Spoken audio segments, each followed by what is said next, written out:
Hey friends, this is Dolynny TV. Glad to have you aboard this evening as we get fired up for the Edmonton Oilers and the Toronto Maple Leafs hockey night in Canada. The early game as the Oilers are out east in Toronto, the hockey capital of the world, I guess some might say, as we get fired up for what should be a very good matchup this evening, friends. Of course, nobody would ever accuse me of being early often, but tonight's one of those cases. We're hoping for a good result. Obviously, we thought that against Buffalo. We got that against Buffalo, but the Oilers fought themselves throughout that first period, and I was fighting myself as well. So hopefully a good week ending of rest, a good finish up at work this week, and now a good start to the weekend. Obviously, everything coming to fruition here for what should be a mega matchup for the Edmonton Oilers against the Toronto Maple Leafs this evening. Stuart Skinner is your starting goaltender this evening, and of course as well, you got to keep in mind this evening that the Oilers are going to try and get Zack Hyman goal number 50. He's 2 away.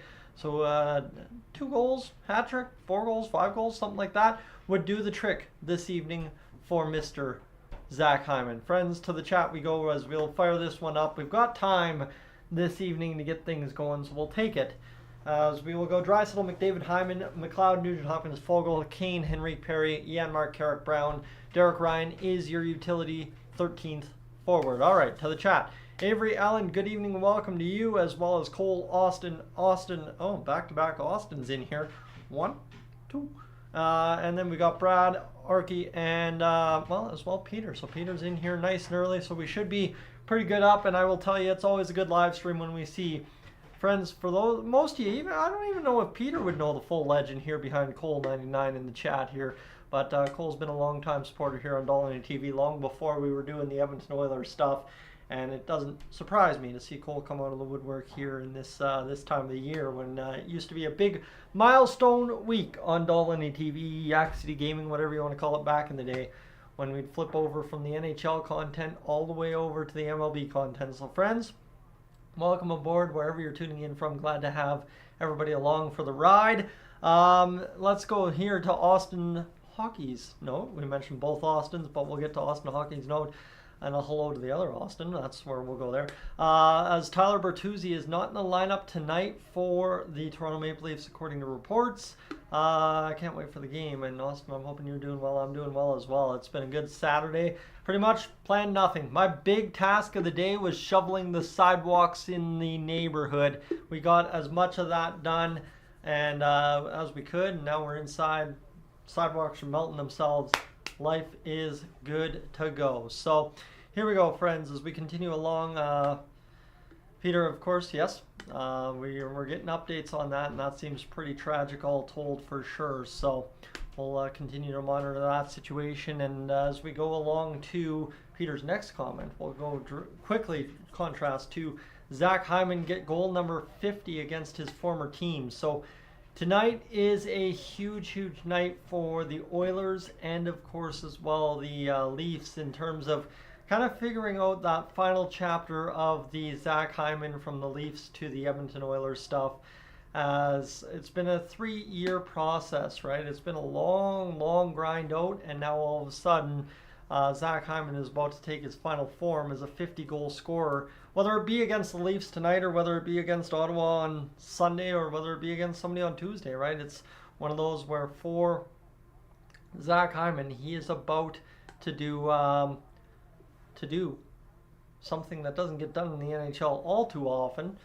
Score 50 goals, and this for the Edmonton Oilers especially. So Cole, glad to see you aboard. Like I'm saying, glad always to see you in the chat. And as we go here as well, Steve, welcome in. And national broadcast, yeah. So it'll be the national broadcast. It'll be Jack Michaels on your radios tonight. So friends, if you want to just hang out for the pregame and then go listen to the broadcast and actually hear Jack Michaels tonight, he'll be on 6:30 Ched. So again, hang out for the pregame, chillax.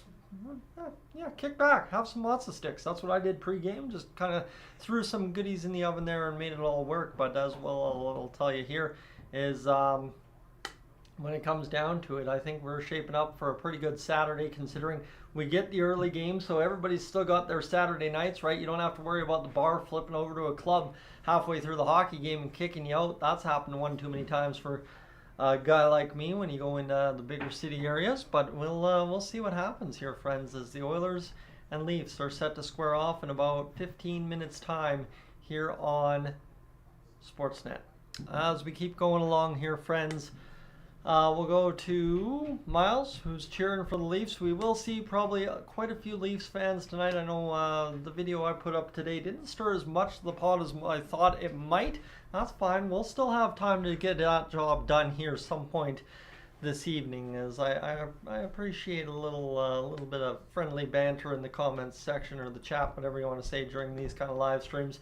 And I'm looking forward to it. We got to get geared up, right? We've got either Vegas, LA, or if we can finish first, who knows, in the first round of the playoffs. So we got to get it going here as well. So Brett, did see your message. I will tell you right there where I got this shirt. What you'll want to look up, friends, I don't know if you can read it here on the screen or not.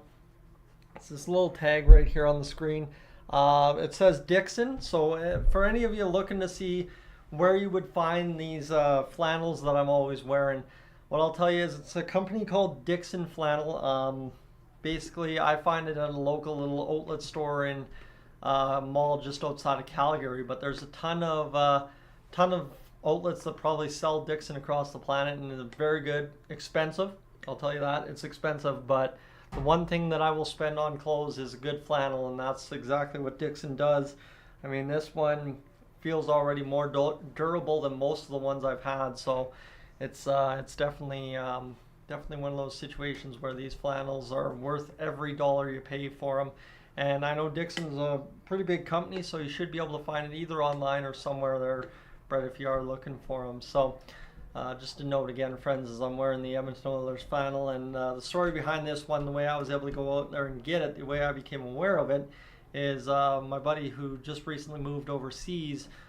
Prior, like kind of our last meal out together, we were talking, and he's like, "Hey, have you seen the new Oilers flannel?" And I'm like, "What are you talking about?"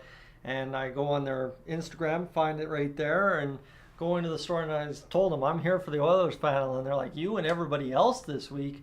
And basically, they ordered it in because one of their teammates at the shop there was a big Oilers fan, is a big Oilers fan, and was excited to see it just kind of get unboxed, right? She did the unboxing of it, and the funniest part of that, she didn't know it was coming, so that's pretty awesome to see. So here we go, friends. We're rolling along this evening as we continue into the pregame portion of tonight's live stream.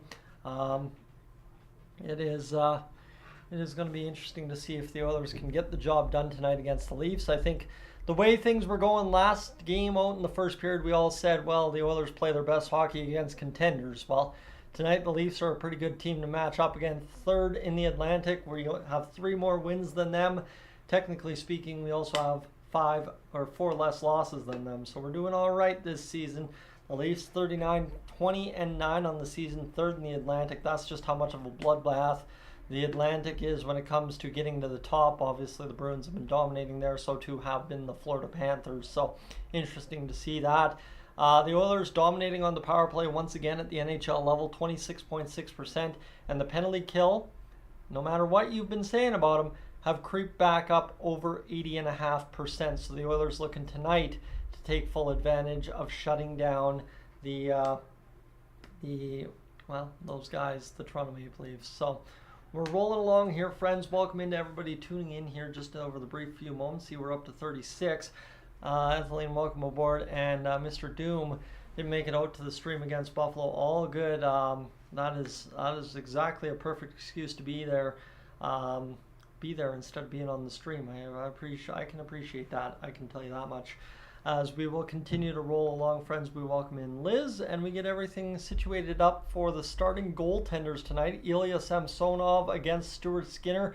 Skinner, who's looking to continue to improve his save percentage tonight. If he has a good go, he could very well improve his save percentage over 910. And we've been chasing that number for the past few weeks here, but it'd be interesting to see if Stuart Skinner can do it tonight against those Toronto Maple Leafs. Obviously, Willie Nylander there dominating with 91 points on the season.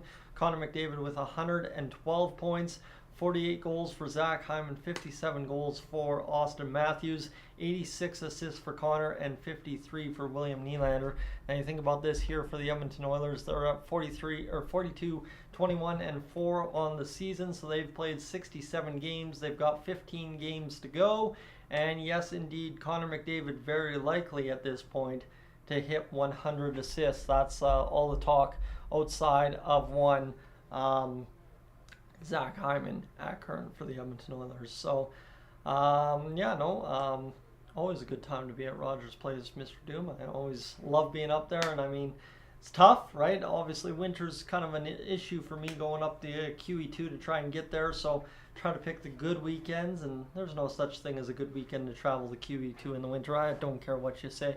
It's a tough go, so anytime I can be in the building, it's always nice as well. And Rob, good evening from Florida as we continue things along. And Peter dueling hat tricks, Zack Hyman, Austin Matthews. That's the narrative Leafs fans are trying to draw, right? They're like, well, our guy could hit 60. What 50? No. But again, that's always going to be the fun of the Oilers and the Leafs. Everybody comparing and measuring one player against another, as we've done with McDavid versus Matthews, as we've done against Marner and one Leon Draisaitl, although I think William Nylander is now more comparable to one Leon Draisaitl. I don't know how that all works out, so we'll see. Tonight, live in front of our own eyes for about the next 3 hours. Brad, absolutely, I failed to mention this off the hop with you. Friends, if you haven't hit that like button yet, make sure to do that early and often here tonight as you trickle on in, because again, as we know, the more you hit that like button over the course of the early part of the stream, the better off we are by the end.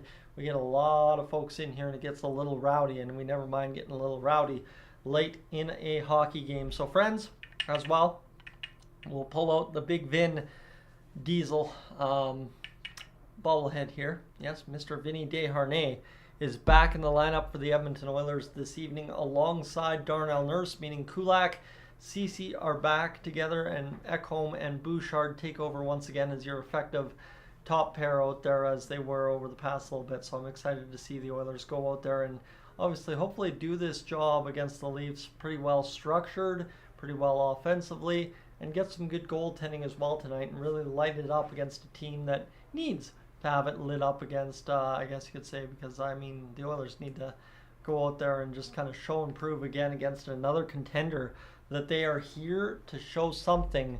And if they can show something against the Toronto Maple Leafs and win a hockey game, that's going to do a lot for our standings right now, as we could just continue to climb, right? 9-1-2 in our last 12 games. So you gotta go out there and get this job done as the Oilers and the Leafs continue to get things rolling, and we are about set to get things going for this evening. So yeah, we're rolling. We're rolling. Just trying to see if there's anything. I'm just trying to see. If there's anything we're missing on the old Twitter machine. There is not. So we will see. We'll see if the Oilers can get the job done here. We're showing highlights of October 14th, 2015. Man, that was an exciting day back in college, that's for sure. It's October 14th, 2015. You followed up with October 2016 for the Toronto Blue Jays. It was an exciting time to be a sports fan in Canada based on those Toronto Blue Jays, which, friends, I'm still meaning to get a live stream up. We should get something up probably next weekend, I think, or sometime around there, as we'll try and mess around for a little bit if we have some time up in Cold Lake prior to the U15s kicking off. So the Edmonton Oilers getting things just about set up for this hockey game. They're talking to Connor McDavid on Hockey Central right now on Sportsnet. Dean, welcome aboard as we're about geared up for this one, friends. 5 minutes till the broadcast kind of takes us inside Scotiabank Arena, and then we should be ready to set up the anthems and all that. But thankfully it is tonight a one anthem game for the Edmonton Oilers this evening, so that will kind of speed things up. You know, it doesn't usually happen for us on most nights, right? It just seems every game I stream is never a Canadian team.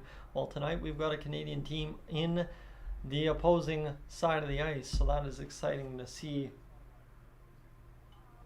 As we got Matthew Nyes, Austin Matthews, Max Domi on the top line, McCann, Tavares, Nylander, DeWar, Kampf, and Gregor. And then you got Robertson, Holmberg, and Reeves on the fourth line. So these Toronto Maple Leafs, they're a little bit different than they have been over the past few years, and I'm looking forward to seeing how the Oilers try and expose that here tonight in Toronto. And all the headlines is McDavid versus Matthews. One a generational goal scorer, one a franchise generational superstar, face of the league kind of player, right? I mean, Austin Matthews is the face of American hockey right now, I guess you'd say, but Connor McDavid's the face of the NHL, all told, all day, every day. So we'll see where that takes us this evening. But friends, we have time for one more commercial break before things get underway, and obviously too, I'd like to go over to Cineplex and tune into a movie one of these nights, as I'm sure most of you, same as me, if you're anything of a comic book fan, looking forward to Deadpool 3 coming out in July. I think that'll be my next stop at the movie theater. Very much so looking forward to seeing that one in the theaters as soon as it releases. Kind of released around a pretty special time for some of my family members, so looking forward to celebrating that with them. But as we continue along, Peter, when it comes down to it, the Oilers, the Orioles, yeah, that's on you. That's on the Orioles all day, right? They didn't take Zach Britton out of the pen, and that will forever be a meme in the MLB as long as the Orioles and Blue Jays face each other, and it kind of comes down to relievers in the pen. As Liz as well, the Connor Brown guy, he scored against Buffalo. That's 2 Thursdays in a row he scored. So if the whole season, all 82 games consisted of Thursdays in March, Connor Brown would probably have 70 goals or something this season. So again, well worth $4 million if he played every game on a Thursday in March. So that's kind of the tough look here so far, but it's good, noted, nice thing to happen here for Connor Brown, where he's starting to turn the tide of what's been a hard season for him. All of a sudden now he's up to 2 goals. He's not having nearly as bad of a season once you consider in 2 goals, and things are starting to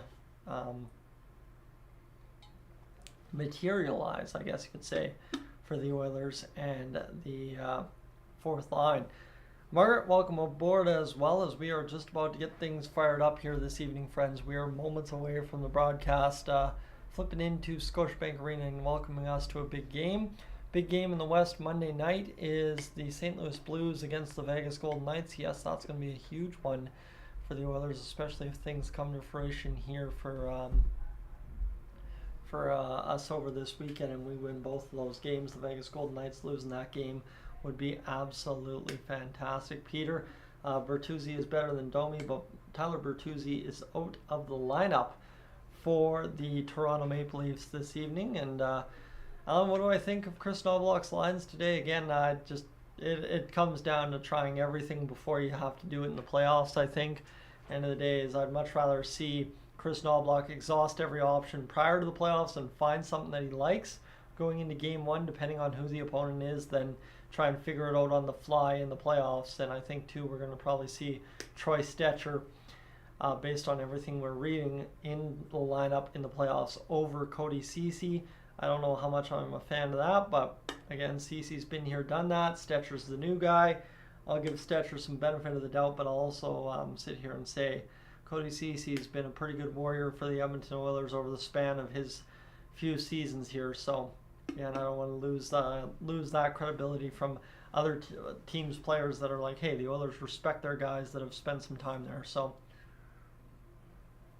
hopefully the Oilers decide to do what's best with the lineup to win a Stanley Cup. I guess that's what I would say.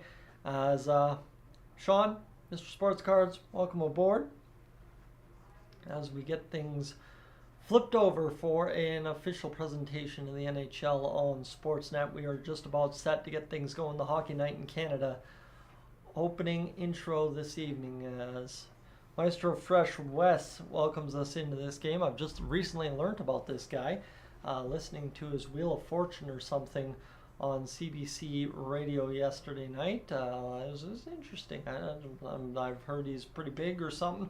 I don't know. I'm not too well versed in Canadian music nowadays, and unless it's country, I don't really know what's going on. So, yeah, that's where we're at overall. It's the Oilers and the Leafs, and we're about to get things fired up for a pretty big hockey game this evening, friends. It's one where, again, the Oilers face a fellow contender in the NHL ranks, and we'll see if the Oilers can deliver that kind of best-on-best hockey that we've seen them do over several years here, as they're going to kind of get everybody geared up, as it's Ottawa versus New Jersey on a Saturday night, Flames and Canucks on a Saturday night late game in Vancouver. That's one's going to be exciting to kind of watch.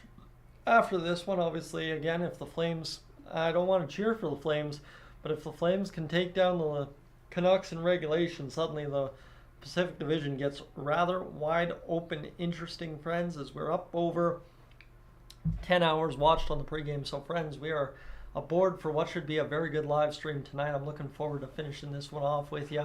Kind of got the house rocking and rolling tonight. It's happy night in the house, so everybody's rolling around upstairs having a good time, and we're going to sit down here and enjoy a hockey game and then get on the couch for Flames and Canucks. Again, that's kind of the problem, right? As you live in southern Alberta, yeah, the chances of having some Oilers fans in the house ain't so good in a situation like mine. So here we go, friends. Leafs, Oilers, here in a few matter of moments as we'll get things rolling for what should be a good hockey game, that's for sure. I think the Oilers are about to absolutely dummy it this evening.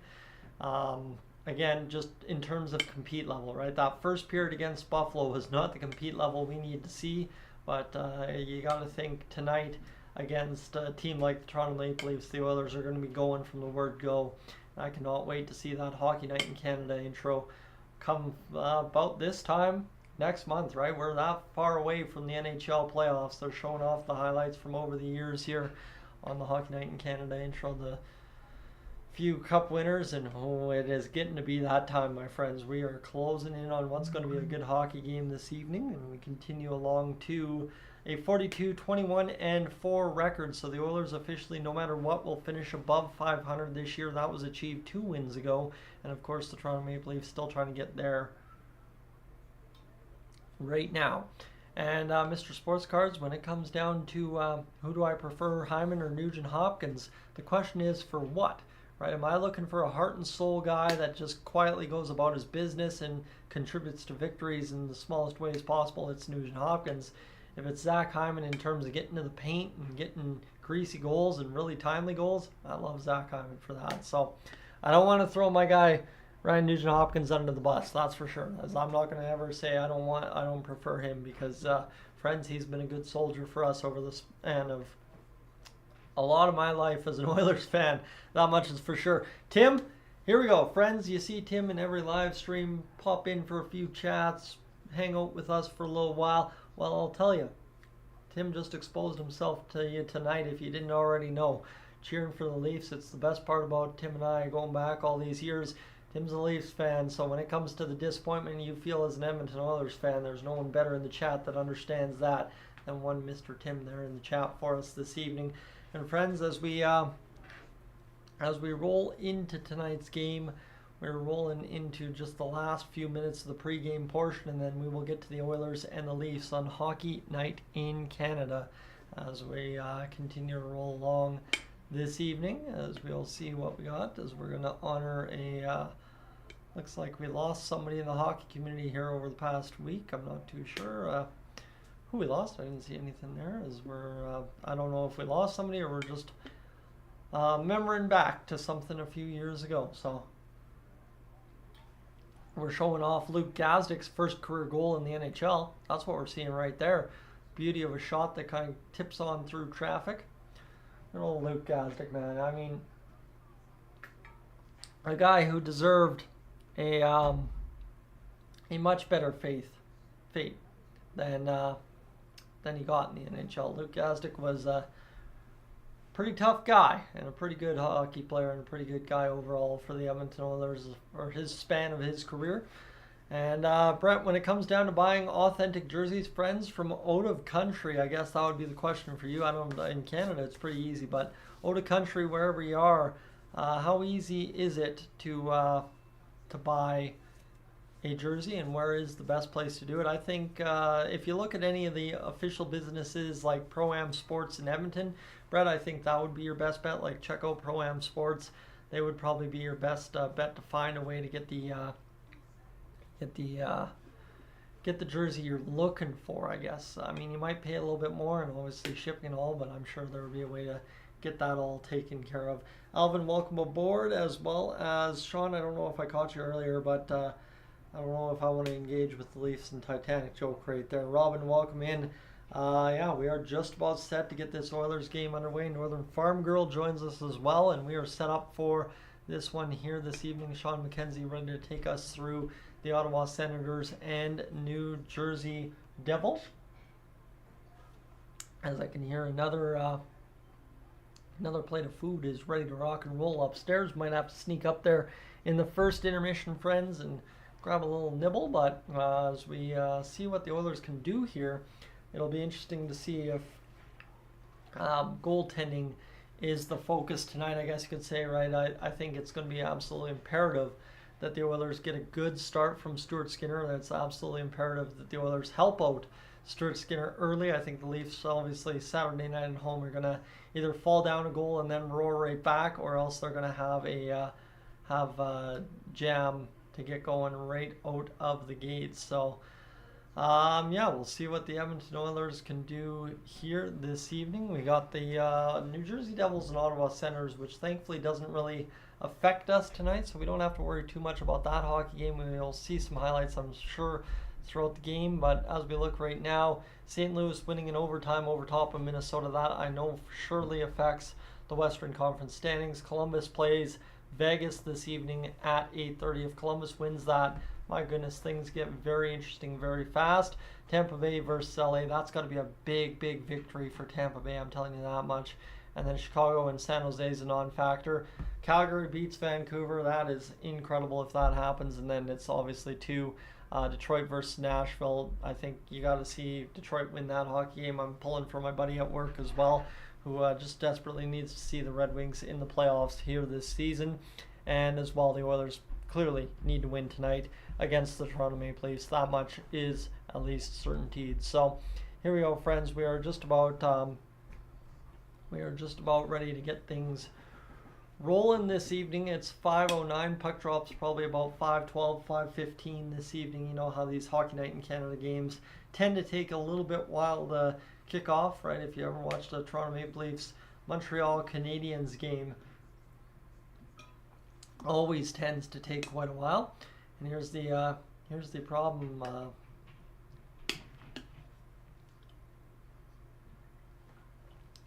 Well, look at Mr. Jake Allen, CG. That's what we're talking about.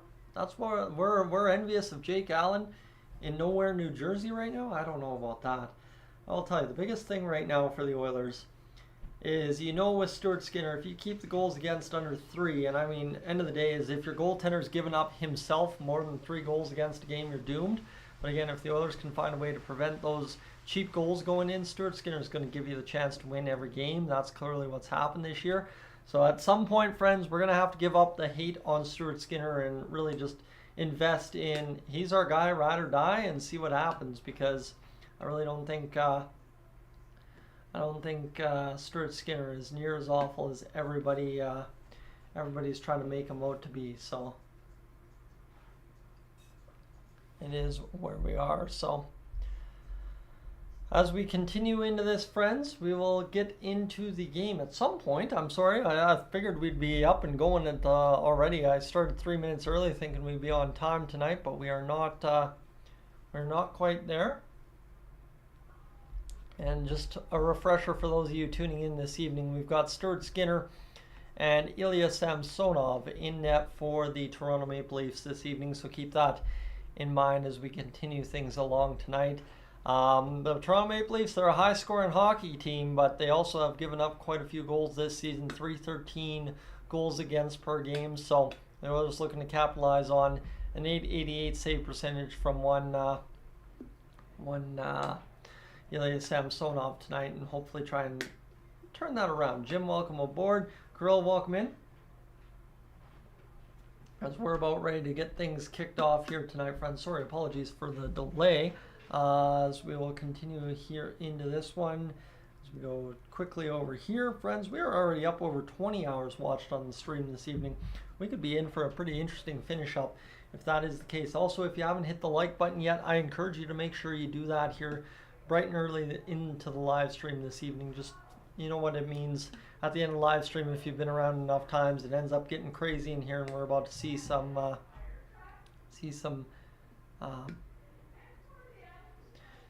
very interesting folks tune in the I guess you could say live stream at the end. A lot of Leafs fans, Oilers fans, all hyped up on what has been a good hockey game so far between the Leafs and Oilers. By the end of it, right? We still got a lot of time to go, so we're flashing back to a whole lot of highlights here of Matthews and McDavid from back in the day.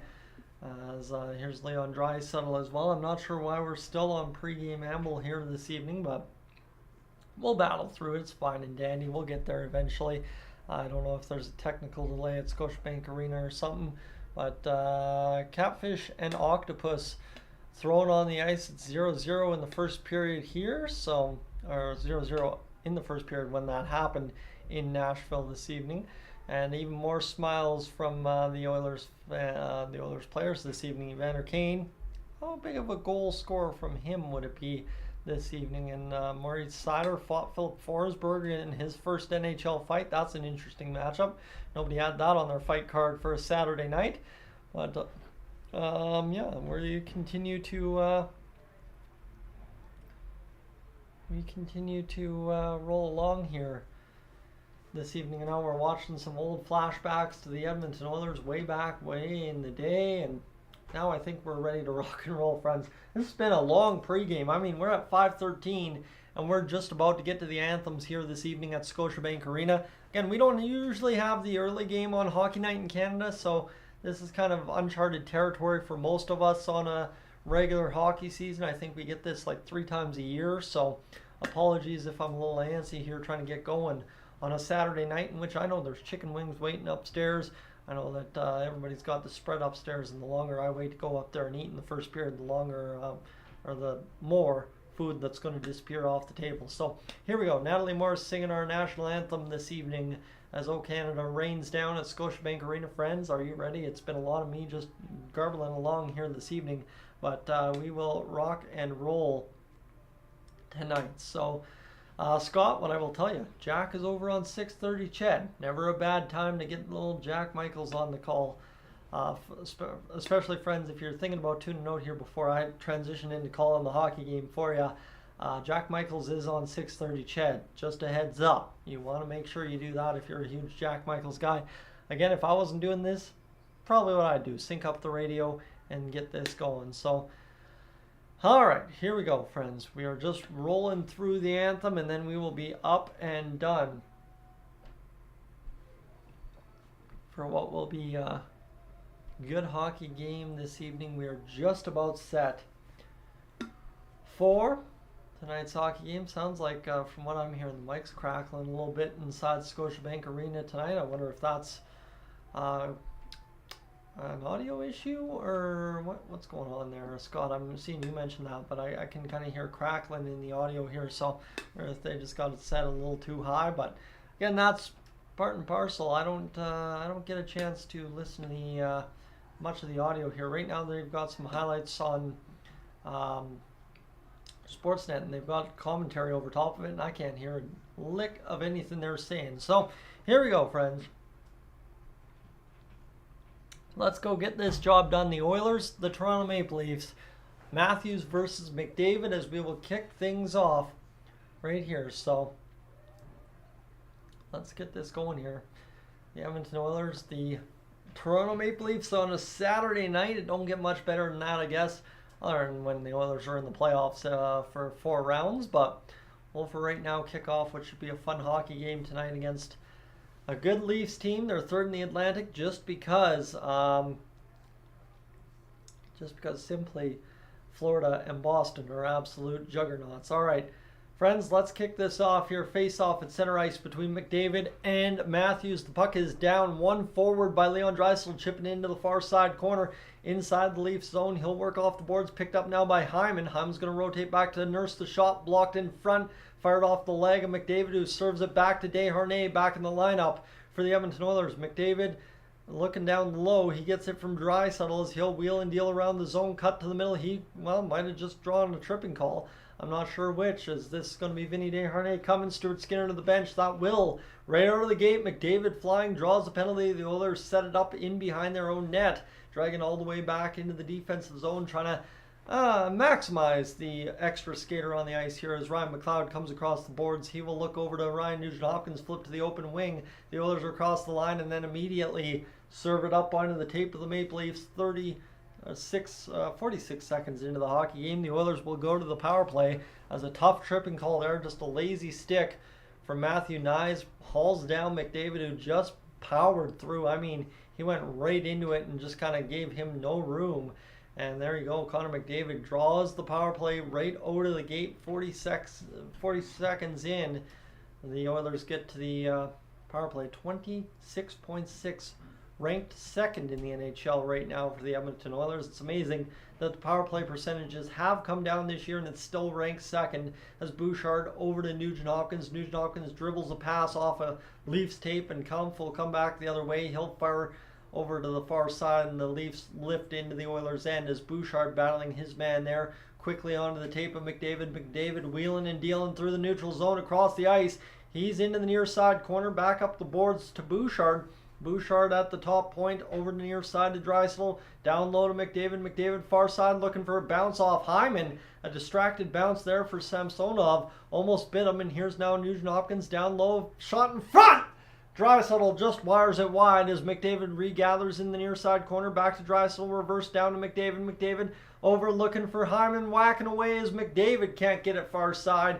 Puck play back down low as here's Hyman going into the corner. He'll work back to Nugent-Hopkins. Now the shot from Draisaitl, swallowed up by Ilya Samsonov with 45 seconds gone on the power play. The Oilers blitzing the net here early, funneling everything down low and trying to find hops and bounces around the net. That's an unusual tactic for the Oilers early on in a hockey game, but you like to see it as here's one right there in front as they tried to queue up Draisaitl for the one-timer on the bumper pass to Leon Draisaitl. Draisaitl's got 18 power play goals, 105 to go in the power play. Puck won back there by the Leafs. Bouchard hustling back into his own zone. He's got it against former Bonneville Pontiac Bobby McMahon. And here comes Bouchard across over to McDavid. McDavid will get across the line now, picked up by Nugent-Hopkins. Back to Bouchard. Bouchard taps it over to Draisaitl near side boards. Down low it comes to McDavid, working again. The Oilers are just making that perfect little area pass there on the near side of the net. Bouchard, the bomb! The glove save by Ilya Samsonov, and we will have the stoppage and play with 36 seconds to go. So there it is. The Oilers are queuing up the shots on net and just looking for the tip. In front was Connor McDavid to try and lift it over the glove of Samsonov, and so too was Zack Hyman. I think both players kind of tied up sticks there. 2 shots on net for the Oilers 2 minutes into this hockey game. So far, a pretty fast-paced start, if you ask me, as the Oilers' second unit will get an entire 36 seconds on the ice, but it won't matter as the puck will be cleared down the ice all the way down to Darnell Nurse and Matthias Ekholm. As here's Nurse across over to the far side for Kane. Kane across the line. He's tripped up, and that will not be a call. Somehow, some way, that first one against McDavid gets called, but the second one against Kane does not. 14 seconds to go in the power play. Here as Nurse rushes up the ice. Nurse will tap it off the stick of Ekholm. It goes in behind the net. Ekholm goes back in front. Picked up now by Nylander, who's out there killing the last 2 seconds of the power play. Here's now opportunity. Nylander shoots and fired it off the pads of Stuart Skinner. Kampf out there still penalty killing as well. The power play now expired for the Oilers as Henrique gets across and battles his man off the end wall, and Nurse separates man from puck. He'll chop it to the middle, cut off there by the Leafs, and then a nice play by Henrique. Helps out Nurse, and they get the puck out to center ice as Morgan Riley's got it, tapping it off the backhand. Near side in front of the penalty boxes. Knies just fires it in down low to Cody Ceci. Ceci takes a bump from Knies. Shot fired in front. Matthews can't get it through. And here's now Matthias Ekholm crossed over to Nugent Hopkins. Nugent Hopkins through the middle to Fogle. Fogle off the tip play from McLeod, gained the zone and then worked down low. And the Maple Leafs will look to try and get this one out. It'll be fired into the middle of the ice and cut across as here comes Kulak defending against the Leafs and gets the job done against Domi. Puck settled on the far side. And the Oilers are now trying to battle in their own defensive zone. Here's Kulak working along the far side wall. It hops over to one Nugent Hopkins looking to make the play now down low to Kulak. Ceci and Kulak take a breath in behind Stuart Skinner. 4 minutes gone in this first period to play. Puck played to the far side. And this will be worked up by Jan Mark off the boards and tipped in. And here's Connor Brown out there chasing against his former team, the Toronto Maple Leafs. McMahon fires to the middle of the ice, cut off there by the Leafs player on the far side. And this will be chipped in. And here's a chance right in front. And the Toronto Maple Leafs score, and it is indeed former Bonnyville Pontiac Bobby McMahon scoring the goal for the Toronto Maple Leafs. See, I don't mind if that guy scores. Trust me, growing up in Cold Lake, that's a guy you cheer for no matter where he's gone. Sucks that he's on the Leafs, but hey, you know what? Bobby McMahon, he's a hometown kind of guy for us. So, not that I want to cheer on the Leafs too much, but Bobby McMahon is an absolute beauty. He always has been.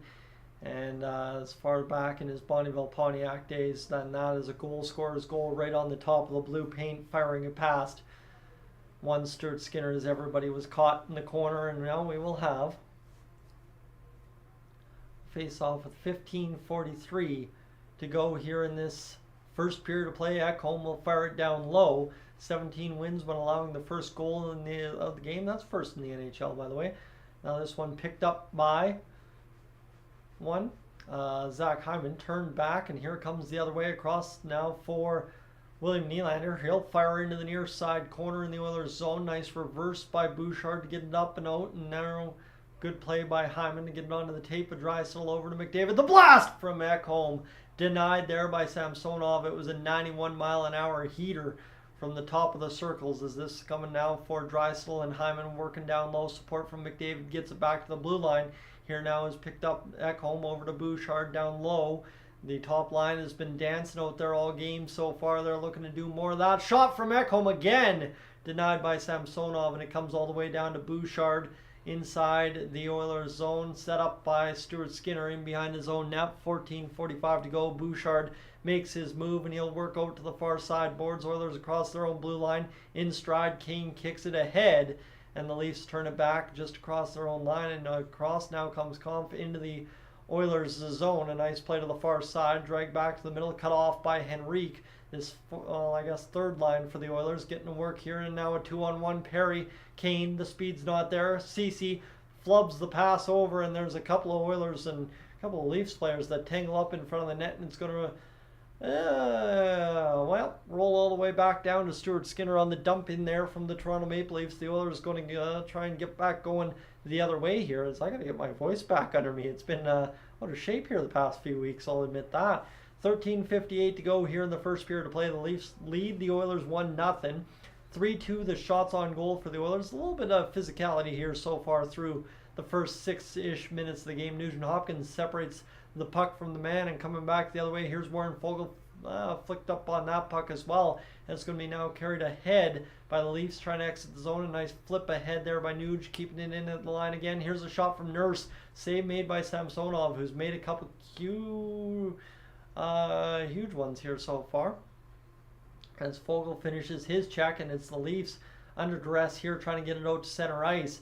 Not much happening so far in this hockey game outside of that one goal for McMahon. A power play for the Oilers as well, but so far quiet through 7 minutes. And skating back the other way, here's an opportunity now for the Leafs as they lift in, as Ekholm will pick up the puck, fire it up off the boards. The Oilers transition back through the neutral zone. Offside, I think, is Hyman.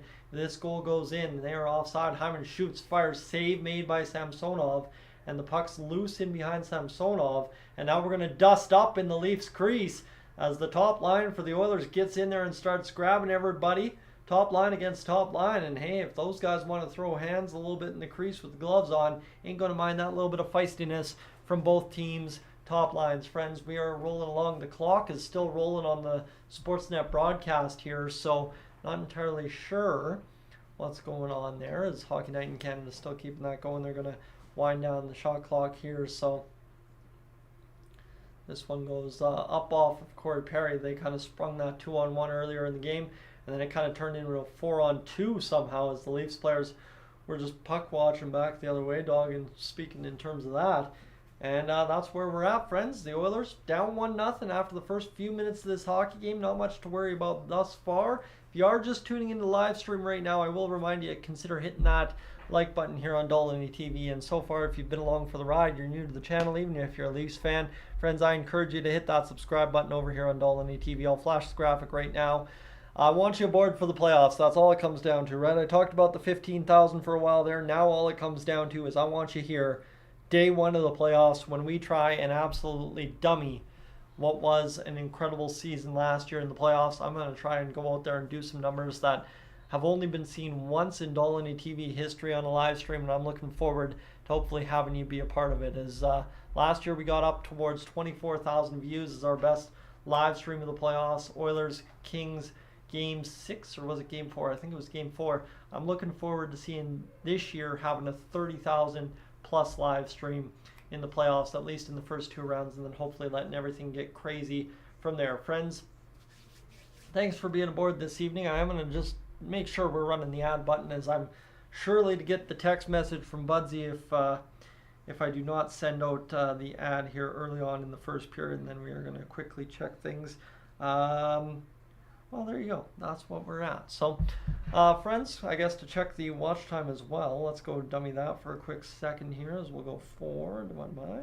We're up over 37.6 hours, so we are on pace to get this job done here early on in this hockey game. We usually try to hit 50 hours by the end of the first period, just kind of a barometer of I'm doing an all right live stream and the game is okay. So we'll see where we go this evening as this one comes down low to Tavares and the shot fired for Bobby McMahon in front. And Peter, I did not know SDPN is live streaming, but we're up to 75 viewers live here on Dolynny TV tonight. So I think we kind of got a pretty good little community thing going on here, friends. A lot of you, I'd say at least the good 75% majority of you have tuned in several times before, and that's kind of the nice part here for us this evening is we're going to kind of get that bump from SDPN as well, kind of those guys watching that, trickling over here a little bit as well. As here's McDavid going up along the wall to the Draisaitl, dragging back to Bouchard at the point. We're back to action. Got distracted talking, but the Oilers were rolling around the top line again. Here's Draisaitl, leaves it for McDavid. McDavid near side, back to the point for Bouchard. Loads up the shot, save made by Samsonov. Shot again off the side of the net or off the pad of Samsonov. Then it's dribbled around the boards, and here's Bouchard spinning off the check over to McDavid. McDavid wheeling and dealing down. The shot from Ekholm goes wide of the net. The Oilers continue to carry the puck around the zone as Draisaitl makes the fake on one of the Leafs players and kind of had Bouchard in tow, and now the Oilers will effectively turn over that puck. It'll be flipped out back into the Oilers zone as 12:03 to go here in this first period. The Oilers and Leafs going and trading punches back and forth. The Oilers 6 shots on net. The Leafs only have 2, but the Leafs have the lone goal of the hockey game. And that's where you're hoping for a little bit of a response like the Oilers had last game out against the Sabres, right? You get down early and then just roar home the rest of the way. Shot fired by Robertson into the corner. Again, one of those dangerous opportunities where Skinner kind of took his time getting back to the front of the net, and there's a diving opportunity for the Leafs. Denied by Stuart Skinner, who's back in the game with another save. It's tapped ahead by the fourth line as here's Matthias Janmark rolling around near side to Carrick. Carrick leaves it off to Ceci, and then Carrick drives through 2 Leafs players. And now Ceci is going to make the decision to hold the line. And here's Carrick rolling there against Connor Brown and the other 2 Leafs players, as both players trying to get the job done, I guess, realistically. Just freeing up the puck, but instead it lands on the tape of the Toronto Maple Leafs as they will roll in behind their own net. Looking for the pass out. The Leafs get it as they're wearing the home blues. The Oilers with the road whites. Down to Stuart Skinner it comes. And it's going to be a play by Vinny Desharnais around the boards. Picked up now by Adam Henrique, who will flip into the near side corner. Bounce off the end wall. And that is a huge hit by Evander Kane. We have not seen that. At least I haven't seen that in a little while. And Evander Kane just labels his man against the end wall as Skinner turns this one around for Nurse. Desharnais plays it along the wall, and Perry Gets it back out to Henrique. Henrique flips it through traffic. Leafs get it back the other way. Here's Nylander. The shot fired towards the net goes up and out of play. And we'll have a stoppage with 10:26 to go in this first period of play. So the Oilers continue to roll along here, friends, looking to try and obviously get anything they can do to get a goal here in this first period. Now the Leafs have suddenly 5 shots on net. Jake McCabe out there on the ice for the Toronto Maple Leafs, and you got to see this one here. A good opportunity in front, kicked out by Stuart Skinner on a diving effort in front from the Leafs, and that's huge as Stuart Skinner is 6-0-2 in his last 8 starts, 1.94 goals against average.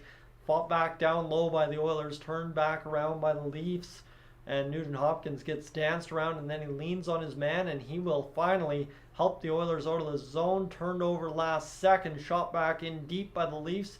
Darnay rolls it around the far side, and the Oilers' second line is struggling here as McLeod gets pushed over, and here come the Leafs. 2-on-1 down low quick. Shot fired, save made by Skinner, who's now up to 5 saves on 6 shots. And Leafs rolling off the wall. Far side it comes, tapped out there nicely by Ryan McLeod with 9.5 to go here in this first period of play, or thereabout, as it's tapped back to center ice. The Oilers struggling to get through the middle of the ice here against the Leafs. All of a sudden now here's Kane on a nice fortuitous bounce pass, and now a chance for Bouchard down low over to Nugent Hopkins. Nuge back to the point now for Kane. Kane over to the far side for Ekholm. Ekholm down low to Perry. Perry bats that one on net, can't do it. 9:26 to go here in the first, and the Leafs will regain possession in their own end as Riley skates ahead over to the far side. McMahon drifts another shot on net. Stuart Skinner, though, quickly swallows it up, and that will stop play here with just over 9 minutes to go in this first period. Oh, all right. We're rolling, friends. We're rolling. So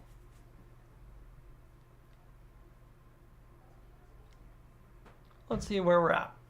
We'll quickly check the old Twitter machine to make sure we haven't missed anything as of yet. Doesn't look like we have. Looks like we're good. A whole bunch of March Madness basketball out there, as Samsonov's having a pretty good hockey game as well. And yeah, what do we got? Anything else? Connor McDavid, a little bit of information there on him. And yeah, there's nothing else we've really missed out. So,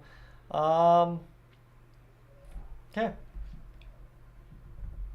We are rolling along, friends. We are into another commercial break here as the Oilers and Leafs will continue along for the next one, about 9 minutes and 15 seconds here in this first period of play, and then we will see what we can do as the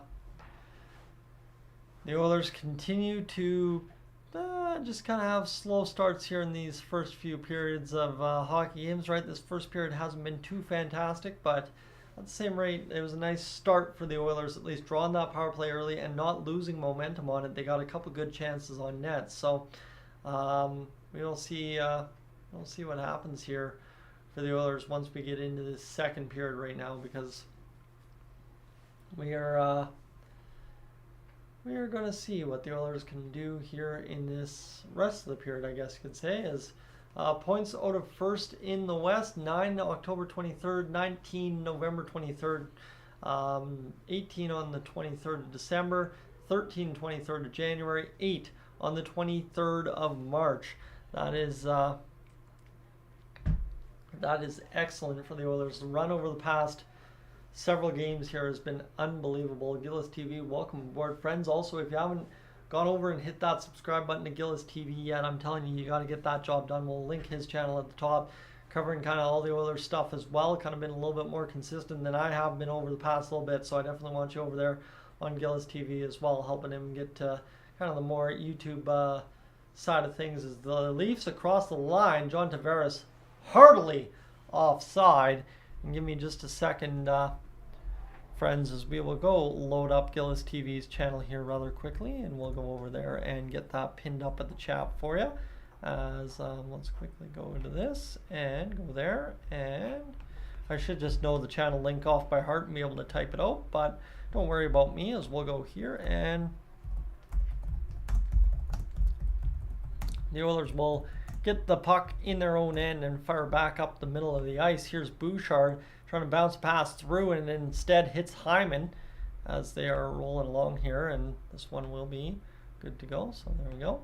As we will roll over now for Morgan Riley, who will get ahead for the Toronto Maple Leafs over to himself on a nice pass, and Stuart Skinner just gets bailed out by falling over to the wrong side by randomness, I guess you could say. A shot drifted in by the Leafs, and all of a sudden here now comes Hyman as he will try and work this one out of the zone. He does in the neutral territory, pokes it back to Bouchard. 8:20 to go here in this first period of play. The Oilers now trail in the shots department, so you got to imagine they're either going to come roaring back here in the next few moments, or else we're about to see a quiet period here all told for the Edmonton Oilers overall, as Calgary and Vancouver is your late game on Hockey Night in Canada this evening. So nice of us to have the early game and be able to watch, hopefully, Vancouver lose a pivotal game here this evening against the Flames. So not that I want to cheer for the Flames, but you know where we're going, as this one's fired back into the Leafs zone by the Edmonton Oilers. The Islanders beat the Jets 6-3. That's a lopsided affair.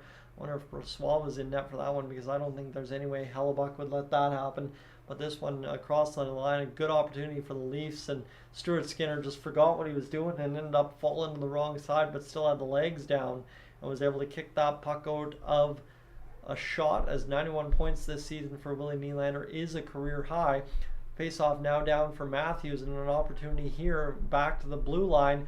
Fogle tries and spins this one out. 7:40 to go in this first period of play. Across the line now, Max Domi over near side, cut off there by the Oilers. Pass made still by the Leafs, keeping it on side, and the Oilers haven't poked off their stick again here. And this is one of those things Everett was talking about in the last live stream. The Oilers are flat in the first period usually, and this is textbook flat. The Oilers kind of came out, looked like they were going to have life, and then very well tapered off as this period's gone along. Not that it's nearly as concerning as that Buffalo game. It is Toronto versus Buffalo overall, but 7 minutes to go. The Oilers need to ratchet up the intensity. I like the fight in front of the net, as here's Matthias Janmark going along the boards here. Carrick goes down on the ice, as Carrick will push forward, try and get back on the Leafs defense a little bit more. Instead, Liljegren's able to fire out to the middle of the ice. 6.5 to go here in this first period of play, and Carrick will try and flip out of the zone as it was tipped back in. Janmark goes in flying with the hit, turns over the puck to Nylander. This line's been good so far. Is that Robertson? Actually, I think that's Robertson. Sorry, 89, not 88.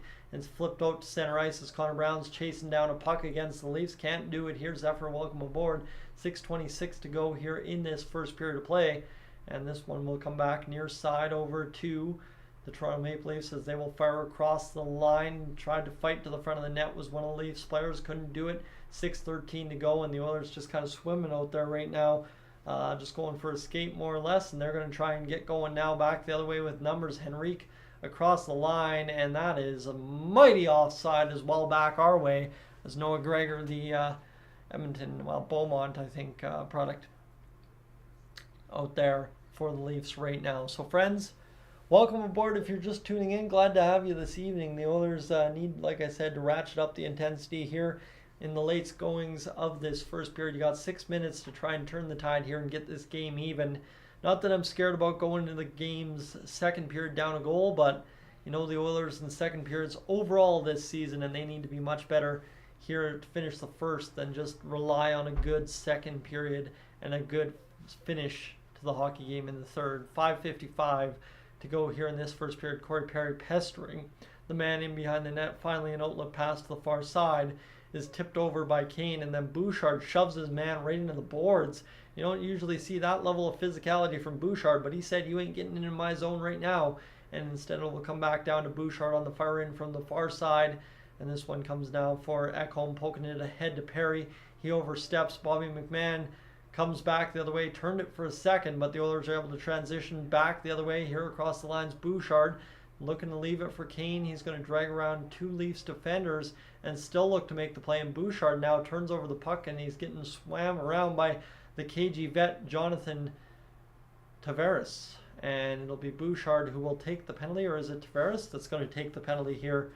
As that is interesting to see, as the Oilers will get a fortunate power play right there. I was thinking that was Bouchard all the way he was holding and clutching and grabbing, but instead Tavares takes the man and I guess, yeah, kind of spins Bouchard. I thought it was right there when Bouch had his arm kind of pulled back, but instead it's Tavares that takes the penalty, and the Leafs will go to the penalty kill here, and the Oilers get an opportunity to get the power play going. Friends, I will be right back. I'm going to just quickly go grab some water. You know I haven't been drinking that yet. And we'll ask you to hit that subscribe button one more time here as I'll run upstairs rather quick.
Alright, friends, my apologies. We are rocking, we are rolling the Oilers and Leafs. It's been a good game so far. We're about to get on to the power play here and see what the Oilers can do with it to get things started this evening. It's 1-0 for the Toronto Maple Leafs right now. Paul Coffey on the, whatchamacallit, on the old high scores for defensemen. Bouchard's up there, 23-24 with 67 points. Coffey, he's about to climb the ladder over Paul Coffey there for a little bit. So the Oilers power play about set to get going. Face off. Down, and it's going to be McDavid winning it forward. McDavid to the far side corner. Tangled up there with McCabe. Everybody kind of ensues into the corner trying to support this puck. McDavid's trying to push through the pile. He's trying to get off one Leafs player. Kampf's in there digging. McDavid's in there digging. There's puck tied up against their skates. McDavid's on top of the puck. And it comes free to the point for Bouchard. Bouchard over to the far side now for Nuge. Down low. Here now skating with it is McDavid over to Nuge. I thought the one-timer was coming from Draisaitl. He had it queued up and just didn't end up snapping it on net as Draisaitl will try and dribble this one back up. And he will now to Bouchard. Far side over to McDavid. McDavid reverses back to Bouch. Now far side dot to McDavid over to Draisaitl. A shot. A cutesy little one-timer just didn't do the job. And it'll be fired back down low to Stuart Skinner. Already 50 seconds gone in this first period play. 7-6. The shots on goal. 1:05 to go here in this power play for the Oilers. Drifted back to McDavid, who will carry forward over to the line for Nugent Hopkins. Off the boards, it bounces onto the tape of Bouchard. Now over to Draisaitl. Draisaitl looking over to McDavid in the corner. Here's McDavid setting up Draisaitl, looking backdoor for Hyman. Couldn't do it. It went in behind the net, and then Hyman gets spun. And the Leafs are able to lift out to center ice, and down it takes a bounce at the blue line all the way down to one Stuart Skinner as it'll be picked up by Evan Bouchard. Bouchard's going to get this going here. 3:45 to go in this first period play. 29 seconds left in the power play, in which has not been very successful yet. Has yet to generate a shot here on this one for the Edmonton Oilers. Kane's raced along the boards. Big hit there, and he got thrown to the ice. You don't often see that for Evander Kane as that puck bounces into no man's land in the Oilers zone. Picked up by Darnell Nurse. 10 seconds to go here in this one, and it will come back across the line. Tipped in by Corey Perry. And this one will go down low now, far side for Kane. Shot fired, blocked in front. 0 shots on the power play again for the Oilers here. That's a tough look when you're trying to tie the hockey game, and the Oilers have just immediately backed the other way, taken a penalty as Darnell Nurse is absolutely furious with the call, the interference at the blue line. Fogle can't believe it, and this one might turn into a good old ref show if we're lucky enough here this evening, as that's a tough go for the Edmonton Oilers, losing Darnell Nurse for the next 2 minutes to close out this period. And that one in front looking for Hyman is nice play by Draisaitl, trying to bank it off Hyman backdoor, just couldn't get it open wide. And then Hyman in behind the net kind of spun down on a tight turn, and that was a tough go back the other way as Nylander was laying out, and it was Nurse pushing him off balance, taking the penalty for the interference call. 3:03 to go here in the first period of play, and it'll be a 2-minute power play now for the Leafs as we start to see the special teams kind of take hold late in this period. Down low it comes, shot opportunity there for the Leafs. Couldn't get the job done. Another opportunity fired wide. 1:45 to go here in this power play now. Domi fires to Nylander. Nylander's looking for the opportunity. He will look down low to Domi. Now far side pass, and one-timer upcoming from Liljegren. Knocked down by Stuart Skinner, who will make the save just 26 seconds into this power play for the Toronto Maple Leafs. So the Oilers getting things rolling here in the kill so far. The Oilers just need to try and obviously go out there and keep this one off the board. As long as this power play is unsuccessful for the Toronto Maple Leafs, there was a tip in front actually on that play as well. If this power play is unsuccessful, the Oilers probably set up a pretty good second period look to get things tied up early on, as this will be a face-off. One back by the Oilers. Ekholm wires it off the glass, down the ice, into the Leafs zone, all the way into no man's land. It comes just last second, curled to Samsonov, and back the other way now, picked up by Liljegren across the line. He comes out of his own zone. Tavares moves it back, tipped off his stick there by Connor Brown, and really Nylander will try and get this going here. So this one continues around. 1:08 to go here in this penalty kill for the Oilers, as this will be played to the middle of the ice, cut off there by the Oilers, just kind of tipping it over to the blue line area. The Leafs continue to control in the Oilers zone. 1:58 rolling around here as a pass to the near side. Domi, the shot fired over top of the shoulder of Stuart Skinner. Now pass again in the middle there, almost landed on the tape. Liljegren fires a shot, scores. Tipped on net there by William Nylander, and it will go back of the net for the Toronto Maple Leafs with $1:46 to go, as Darnell Nurse looks around and says, "What was that?" As that will be tough goal. Like I said, you needed to have that kill be successful, and it is not, as that one ends up in the back of the net as Nylander frees it up in behind. I mean, Desharnais totally abandoned him back there in front of the net. And it's a perfect backdoor tip there for Nylander. So easy go on Stuart Skinner. And now all of a sudden the Oilers have given up their 2 goals. Now we see what they're made of the rest of the way home. Is this the end of the goal scoring against, and the Oilers roar back and score their usual 6? Or is Ilya Samsonov about to have a night to remember here on a Saturday in Toronto against the Edmonton Oilers? $1:44 to go in the first period of play. Stuart Skinner with 10 shots against, 2 goals against. And the Leafs get another shot towards the net, fired again. The Oilers are just fighting it in their own zone here, turning pucks over left, right, and center. And this is going to be fired down the ice. And now we got another penalty, this time against the Oilers again. Kane will go to the box for the Oilers with $1:27 to go in this first period. And everything is a penalty, it seems, out there right now. What's this? 4 penalties in the first period of play, as it's kind of a tough precedent to set the rest of the way home, I think.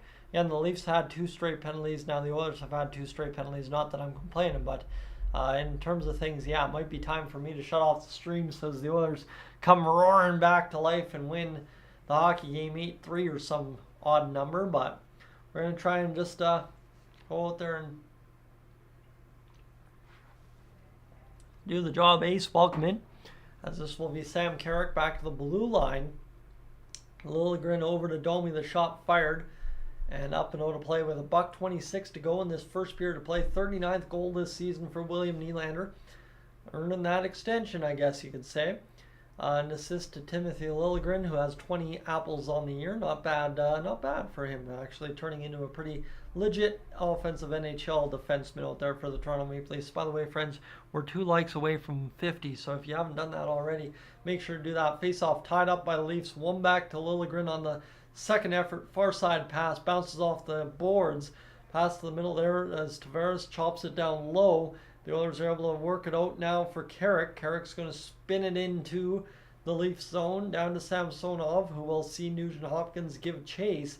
It looks like Carrick and Nugent Hopkins are out there together, so Again, you've kind of taken a new form for the penalty kill now that Derek Ryan's out of the lineup, as we've seen evolving over the past few weeks. As now Janmark back on the ice, as here's Nugent Hopkins trying to flip it back to the blue line. It gets to the line, but not out. Tavares, room to shoot, fires, hits the pad of Stuart Skinner. And now in behind the net it is, 40 seconds to go. Janmark chops at it and wired it down the length of the ice all the way down to Samsonov. And we will see what happens here. 49 likes on the stream, Peter. That's the one time I'd be betting on myself. 24 seconds to go here in this first period as time winds down on the Leafs' second power play of the game. This is another kill you absolutely need. But it looks like for right now the Oilers are going to escape this period scoreless.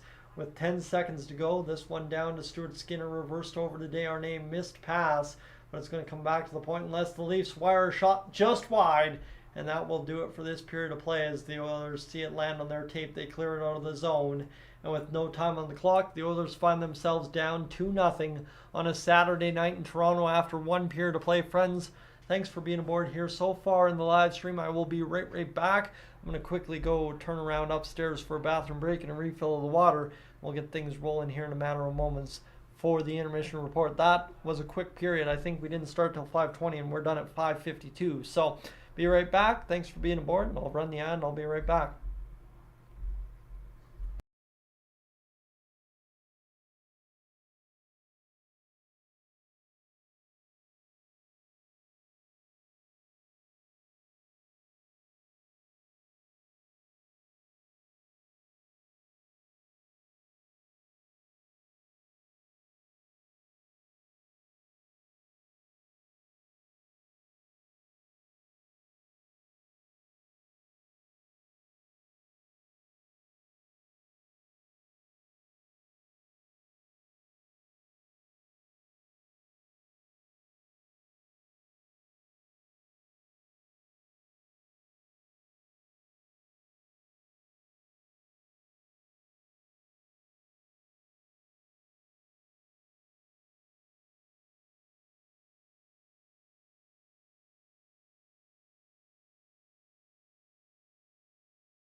All right, friends, let's do this here. We should get to it, I guess. The intermission report here on Dolynny TV following a not so good first period for the Edmonton Oilers, right? I think we can all agree on that. Yeah, that's fair enough.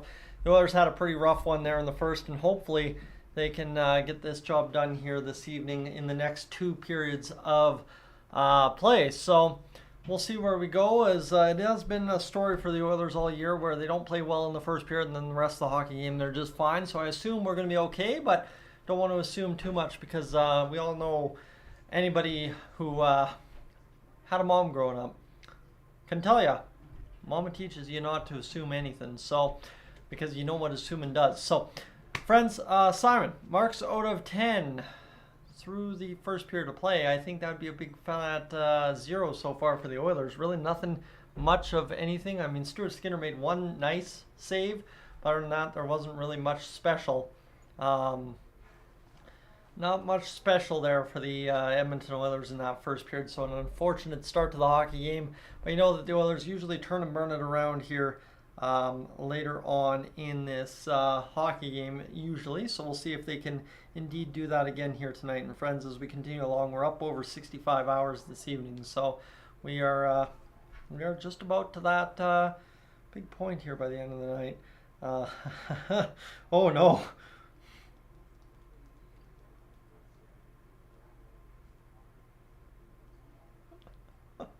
Okay.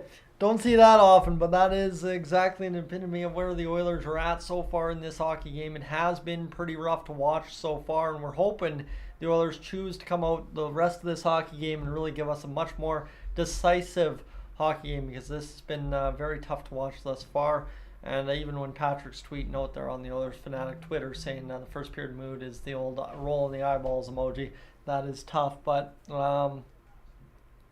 yeah, Mr. Bobby McMahon, his 12th of the season, he's been pretty fantastic. 15-0-2 in their last 17 games. The Predators are putting the entire league on notice. Yes, the Predators are having a pretty good roll of it here lately. And yeah, you know, it's been just when the memes are out, bad memes are out about the Oilers, it is pretty tough to watch. So the Oilers need to desperately go out there and change things up in this second period of play. But as we go recap this first period, I guess, to say it's been a tough look. The Oilers are on the penalty kill to start the second period, so you know McDavid, Draisaitl, and Hyman will hit the ice about 30-35 seconds into this second period. 10-6 the shots on goal for the Leafs, 16-14 the hits for the Toronto Maple Leafs. Like I said, it was a physical affair. You could definitely notice that quite a bit here in this hockey game early on. 10-7 the face-offs for the Oilers, if you're looking for one positive. Other than that, the Oilers brutal with the giveaways in that first period, just kind of trying to exit the zone a little rushed and just putting pucks on the tape of the Leafs. And realistically, too, nothing else standing out so far from that hockey game other than the fact that the Oilers are behind this game 2-0 on 2 goals that really can't afford to be given up, right? One guy standing all alone in front of the net on a nice area pass from behind the net, and the other guy standing all alone at the side of the net looking to deflect it in behind the skate of the goaltender. Both tough looks for the Edmonton Oilers all over on the defensive side of the puck so far this hockey game. So now they got to find their response to this game and really go out there and try and transform kind of how things are going to roll out the rest of the way home this evening. So that's the summary, I guess you could say. It's been a tough hockey game so far, and we'll hopefully see the Oilers be better for it in the second period than they were so far. As shutout for UC Soros. That's a guy, if anybody that the Oilers should have went out and got, that's the guy the Oilers should have went out and grabbed during the NHL trade deadline. But obviously they didn't feel like making that big of a splash. And here we have it. Well, I guess ask about Ken Holland a little bit later on this weekend if we can find some time. Maybe tomorrow morning if there's nothing pressing, we'll ask about it. As Stuart Skinner, in that first period, I mean, he's the only reason it's not worse for the Oilers. Realistically speaking, it could be much uglier for the Oilers if Stuart Skinner had faltered even more than he did per se, and he didn't really give up very many leaky goals in that first period. We blame him on the one for not sealing the post, whatever you want to say. It's been a tough period for the Oilers just overall in terms of the full team game, just giving away pucks at the wrong time, making incorrect decisions in the neutral zone, and obviously not being in the proper defensive structure that you need to keep the Leafs off the board. Right here, just again, not hard to play against, just a really soft period. Yeah, the physicality was good, but just a really soft period overall in terms of throwing the Leafs the direction of the game as opposed to the Leafs throwing you the direction of the game. So the Oilers doing so far not enough to win this hockey game. But again, we got 2 periods, and I made this mistake last time out, and I'm not going to make this mistake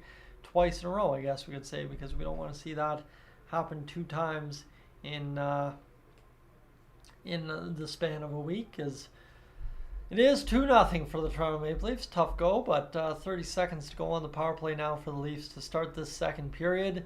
And it doesn't look like any of the stats have changed too much. There were 4 penalties in that first period. Again, for both teams, playing a little bit more discipline is going to be a big key here as this game continues along, because you gotta stay a little bit more disciplined than we have seen so far in this one.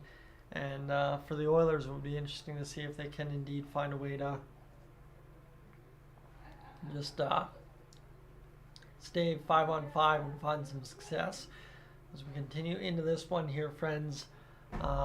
Madison's asking if we have the worst fourth line in the NHL. I think, again, that's another overreaction that Oilers fans tend to have, right? Our guys, oh my God, these guys don't do anything well. Again, you look at the stat sheet for the Edmonton Oilers this year. It's not much, but again, our fourth line I don't think plays very much at all either. So tough to really say with the Oilers' fourth line, especially now that we've moved in Sam Carrick. Again, he's fighting. If guys fighting on my fourth line, I'm going to be pretty happy with him. But you look at the stats here this season. Connor Brown, again, I don't think anyone expected him to go the way he has. But you look at Connor Brown this season, he is up, where is he? He is, well, you've got Sam Carrick at 2 points in 6 games, 0.33 points per game, ain't too bad. He's playing .921, so again, 0 zip zilch ice time for Sam Carrick so far in his Oilers time.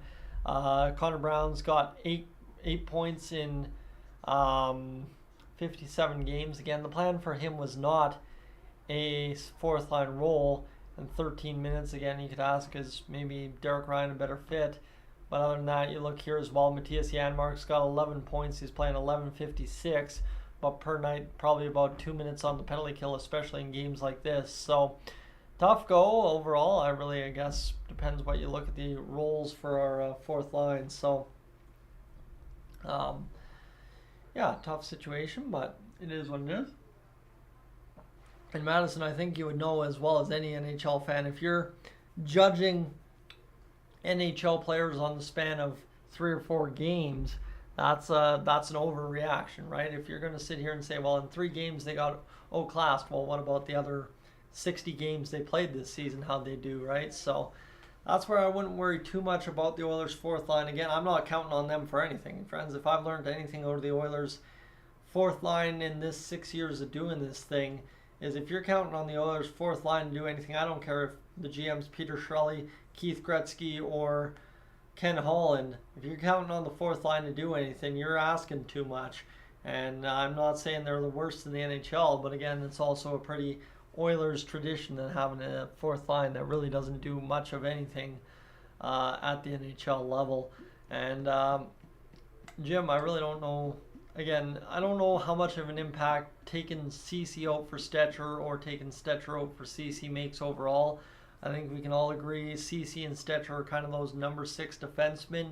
And if you're saying the number 6 defenseman is the reason why you're losing a hockey game, you've got many more glaring issues than you realize at the end of the day, right? I think that goes back to my days of complaining about Matt Benning as an Edmonton Oiler. Early on, I'm like, this guy's doing nothing, man. He's always out there skating around doing nothing. And end of the day is because we expect nothing out of your 6 defensemen on the third pair. So it's interesting to watch the ebbs and flows of the season. And I think for the Oilers, the biggest question is how far can Darnell Nurse take you? How healthy can he stay? How much of an impact does Matthias Ekholm have late in the playoffs? And just how much of an offensive punch can Evan Bouchard deliver in the playoffs? That's kind of how you're asking the defense to situate in the playoffs. And BMAC Holloway needs to be on the fourth line. Well, with Dylan Holloway again too, right? What has Dylan Holloway contributed so far this season? Everybody will sit here and say Dylan Holloway needs to play, but Dylan Holloway is not a fourth line player. And to put it lightly, Dylan Holloway has 4 points in 32 games playing 11 minutes a night. He's right in there with Janmark, Carrick, and Brown, right? Not contributing too much offensively. So for his game, a skilled, kind of speedy game, you're not getting much out of a fourth line forward at 7 points in that situation if he's not out there fighting and hitting. So It's kind of tough, right? I think we all have our own opinions on it, and I sit here and again it comes back to I don't expect much out of the Oilers' fourth line. The less of them I see, and the less I see every game of them, that's usually the best of it. So yeah, it's one of those. I'm not too bothered by it, but again, it's take it of it what you will. So line change here for Sportsnet right now as they've got the beautiful shot of Vancouver, British Columbia, BC. No, is that BC Place that's BC Place in the shot right there. As the Flames look like they got their work cut out for them here tonight against the Vancouver Canucks, but we're hoping for a big Flames victory and a big comeback effort from the Edmonton Oilers this evening. That is our big question mark. Can the Oilers find a way to come back in this hockey game? Because if they can, we're going to be A-OK down the stretch here tonight as this night continues to evolve. Friends, we're up over 75 hours on the stream this evening, so making up lost time around. So we'll see if we can't find a way to get things going this evening as live stream's kicking off. Again, I've heard earlier on in the stream, if you're just tuning in, we're going up against some pretty stiff competition tonight. SDP and broadcasting the Leafs Oilers game as well. So Steve Dangle's network there doing that job. So again, I'm not going to worry too much about numbers tonight. Again, that 250 is kind of where we like to be. So it is where we're at. And Madison, again, I guess, yes, having a fourth line that can create some momentum is huge. Sure it is, but the Oilers don't use their fourth line in a role that they can create momentum. You look at your fourth line forward, Sam Carrick is your fourth line center and only right-hand shot center on the team, and overall, like actual true center, and he's playing less than 10 minutes a night. What that tells me is not that these guys can't do the job. The Oilers just don't give them the time on ice to do the job, right? I think it's quite clear Carrick's a penalty killer, Brown's a penalty killer, Janmark's a penalty killer. They're all playing around 9-11 minutes on the night. It's kind of tough for them to generate anything, and basically when they're out there, the coach is just trying to get Connor McDavid rested up to get him out there for a minute and a half. So it's something I've watched all too well for the past 7 years with this team doing this Oilers YouTube thing, is they just do not trust the fourth line, no matter who the coach is. Doesn't matter who the players are, doesn't matter who the coach is. The fourth line, it is just some extra bodies to kill time. And that's unfortunate because, yes, Madison, you're right, where it would be nice to have a fourth line that creates momentum, but the Oilers just never utilize those guys in that role. And again, Sam Carrick's a guy who can score points. So too is Matthias Janmark. He's been a double-digit goal scorer for the past how many years? And Connor Brown's been a 20-goal scorer before. But when your primary task is keeping goals off the board, and you're not really good at that either on the penalty kill, you kind of just get used where you get used, and it's tough.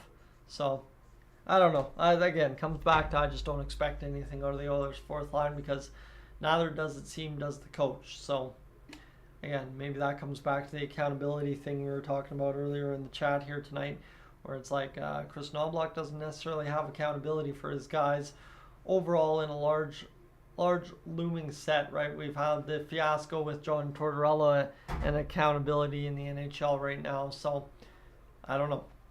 What media circus do you want to create in Edmonton? I don't know, but it is interesting times as always down the stretch as we worry about our concerns going into the playoffs. And the Oilers so far the past 2 years have found a way to get to at least Game 6 of Round 2 in the past 2 years. So when you play 10 plus playoff games back-to-back years, I'm going to be pretty happy with that.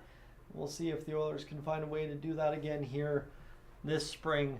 But right now we're getting a live shot of Bobby McMahon, the former Bonnyville Pontiacs player that has scored the goal that opened the scoring tonight for the Leafs over the Edmonton Oilers. It's 2-0 for the Toronto Maple Leafs as friends we buckle up for this second period of play. The Oilers, Connor McDavid on the ice there, Evander Kane in the penalty box for a little bit as Kane's talking it over with the official here. Just one more time before this second period gets started, trying to say, hey guys, we got to tone down on this one here. So see what we can do, as the face-off will be at center ice to kickstart this period. Kane's locked in the penalty box for the next 30 seconds as we get things fired up for this second period face-off between Ryan Nugent-Hopkins and John Tavares. 30 seconds to go, and we are up and underway here as this one will be back in the Leafs zone. Far side, it comes to Austin Matthews across the line. Now onto the tape. Matthews wires a shot, standing tall and standing the test. Is one Stuart Skinner onto the tape now of Adam Henrique. Henrique across, looking onto the tape of Darnell Nurse, who was sneaking down low, couldn't get it going. Now the Oilers will retreat back into defensive posture and look to get a positive kill here after giving up the second goal of the game on the penalty kill. This one's going to be chipped back into the Leafs zone. No icing there as Kane comes along the boards there against one of the Leafs players. Just kind of let off on him as the Leafs transition back the other way. And here's Bouchard coming along the near side boards in the Oilers zone. Fire note back to the blue line again. Another turnover high in the zone. McCabe over the shot fired, saved by Skinner, and then he just jabbed at it to try and keep the puck moving away from the net. This one will flip up on the Leafs back into their own territory as McCabe fires up through the middle off the shoes of Bouchard, and this one's going to be worked now by the Toronto Maple Leafs. It'll be picked up now by Gregor. Gregor across the line, the shot fired, denied in front. And now here's Ekholm battling along the wall, 18:38 to go. As this continues around, down low behind the net, the Leafs continue to roll. And here's the top line being hemmed in their own zone right now as Ekholm will look to make the play along the boards onto the tape of Kane, who's still out there. He's got Kane, Hyman, and McDavid. As here's now Henrique taking a shift alongside Kane, and that will mean Corey Perry stands out there on the ice as Henrique has it bounce off him in front, and then stealing that puck is Corey Perry, and Kane just flubbed up on that puck and it lands on the glove of Samsonov, a save made, and with that we'll have the stoppage in play just a few moments into this hockey game's second period. So the Oilers and Leafs continue along here this evening as a nice play by the Leafs entering the zone there to start that first period, or first chunk of the power play on the second period. One steal there by Corey Perry, and then everybody kind of took a second to realize, and then Kane just could not get the stick down in time to get a good shot on. 18:08 to go in this second period. 12-6 the shots on goal for the Toronto Maple Leafs, as it'll be Henrique waved out. Kane will look to come in on this one. 0 goals in his last 15 games. 3 assists and 40 shots on net. So when we're saying Evander Kane is due, he's due for a big goal here against the Leafs tonight. Shot fired back down low. You got Corey Perry and, of course, as well, Adam Henrique on the ice. 2-on-1 back the other way. Shot glove save for Stuart Skinner with 17:54 to go and some pushing and shoving in the Oilers' crease as they will sort things out. Connor McDavid's an NHL All-Star. Connor McDavid's obviously got lots of hair as well. He's been known very well over the course of his career for having the good hair. And this will come back now into the Oilers zone for a face-off to, I believe, the left of Stuart Skinner by the looks of it. And Kane, 216 hits this season, leads the Edmonton Oilers, so a big body presence from Evander Kane. Instead, it's actually the face-off to the right of Stuart Skinner as Carrick wins it back now to Darnell Nurse. Nurse will look to wheel and deal out of the zone. He will get across the line as he gets crossed and just dumps it into the corner and then goes chasing it himself. So notice that Darnell Nurse is activating back up into the play a little bit more here the last 2 games. The puck played in the middle of the ice as Nyes across the line. Shot fired on towards Stuart Skinner, blocked in front, and here comes Sam Carrick back the other way with that 4th line in tow. Here's now a chance for Janmark. Shot fired up over top of the net. Connor Brown retrieves the puck at the blue line. Brown will curl off the boards, put right on the tape of the Leafs player, and then strips said Leafs player of the puck. And the Oilers' 4th line kind of comes crashing in. Does Carrick to turn back the Leafs back the other way, and just like that, then we'll go off for a line change. So again, a do-nothing shift for the Oilers' 4th line, in which that's kind of where we're situated with them. This one's bounced off the end wall as Darnay will spin back around and look. 16:56 to go. Here's Kulak. I can hear chips rattling up front. Oil welcome in and a glove save for Ilya Samsonov. I have got a long way to go to get the voice back into shape when we're getting up to Cold Lake next Thursday. Friends, that's the hard part of this. We're back in Cold Lake next Thursday for a hockey game, so keep that in mind. We are going to be up on Cold Lake Ice TV come Thursday for a weekend to call some U15 Tier 1 female hockey. 16:48 to go in this second period to play. 13-8 the shots on goal for the Leafs as Connor McDavid loses a face-off in the Leafs zone. 16:44 to go here as this one battles along the wall. Draisaitl battling. Hyman back to the point. Bouchard steps around his man in Robertson and gets around another man. Shot right in front. Couldn't get it through. Played back to the point. Nice play by Ekholm. Now the one-timer for Draisaitl. The puck hopped up on him. And now this is going to be flipped back the other way into the neutral zone. Ekholm will look to make the play off the boards back to the Oilers' offensive blue line. And it's going to be rattled out by the Leafs. And back the other way it comes again. Ekholm turnover at the blue line. Leafs are offside.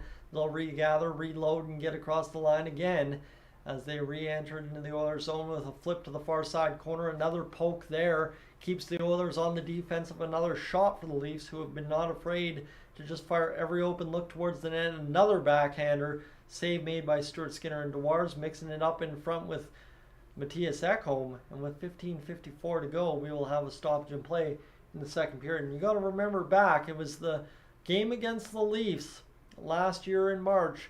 Matthias Ekholm's big coming out party. So I know he had a big night there against Buffalo, but you got to wonder if he's got a little something in the tank here as this game continues to progress along, and the Oilers overall as a 20-man unit showing nothing of anything so far through 25 minutes of this hockey game, as Nugent Hopkins wins this draw back, as maybe this is the start of a little something cooking here for the Oilers, as Nugent has it batted back, and this is going to come back down to Stuart Skinner, who will, nice little angle on his skates there, be able to move this one in the near side boards. Oilers bounced it out. The Leafs though immediately turn and burn back the other way as they're offside. Nice little nifty play to get it down low. And here's now Kulak batting it off the boards, and a nice nifty play by Nuge across to McLeod. The shot wired, and I mean what a save by Ilya Samsonov. And then Max Domi takes a shot, and I don't know if Samsonov might be hurt there as he quickly gets to his legs now. And what a wild shot there from the point area, as the Oilers just made a couple nice little plays to get across the line. And then Brett Kulak absolutely steps into one, and Samsonov takes away the top corner in what would have been a gorgeous looking shot for the Oilers had they found a way to score that one. What an unbelievable play there for Samsonov. Unreal stop. And now the Oilers have to try and rattle the mask a little bit here and get in his crease and maybe create a goal out of the blue paint, as it's been a tough look so far for the Oilers in this hockey game. And you know, I say that as soon as I shut off the stream, they go and score 8 goals. So we'll see what happens. As a face-off won back by the Oilers again. Drifted down low it comes. Henrique couldn't get that deflected towards the net. Henrique trying to keep it onside, can't do it. And now it's batted again forward. Nurse over to the far side. Puck played ahead. Here's an opportunity again. Turned back by the Edmonton Oilers. Played ahead one more time. And now it's batted back in down to Stuart Skinner. 15 minutes to go here in this second period of play.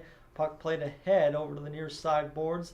Nurse looking over to the far side for Desharnais.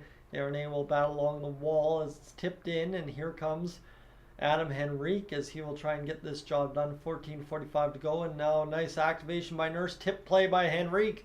Didn't end up on the net for Samsonov. And that would have been nice if the Oilers could have gotten that going, as this continues to bounce around in front of the Oilers bench.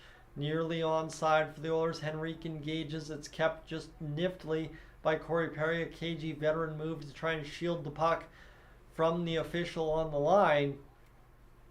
14:20 to go here in this second period of play. Is picked up now by Ekholm. Ekholm across the line over to Connor Brown. Brown fires the shot. Save made. Tip back in front to Carrick.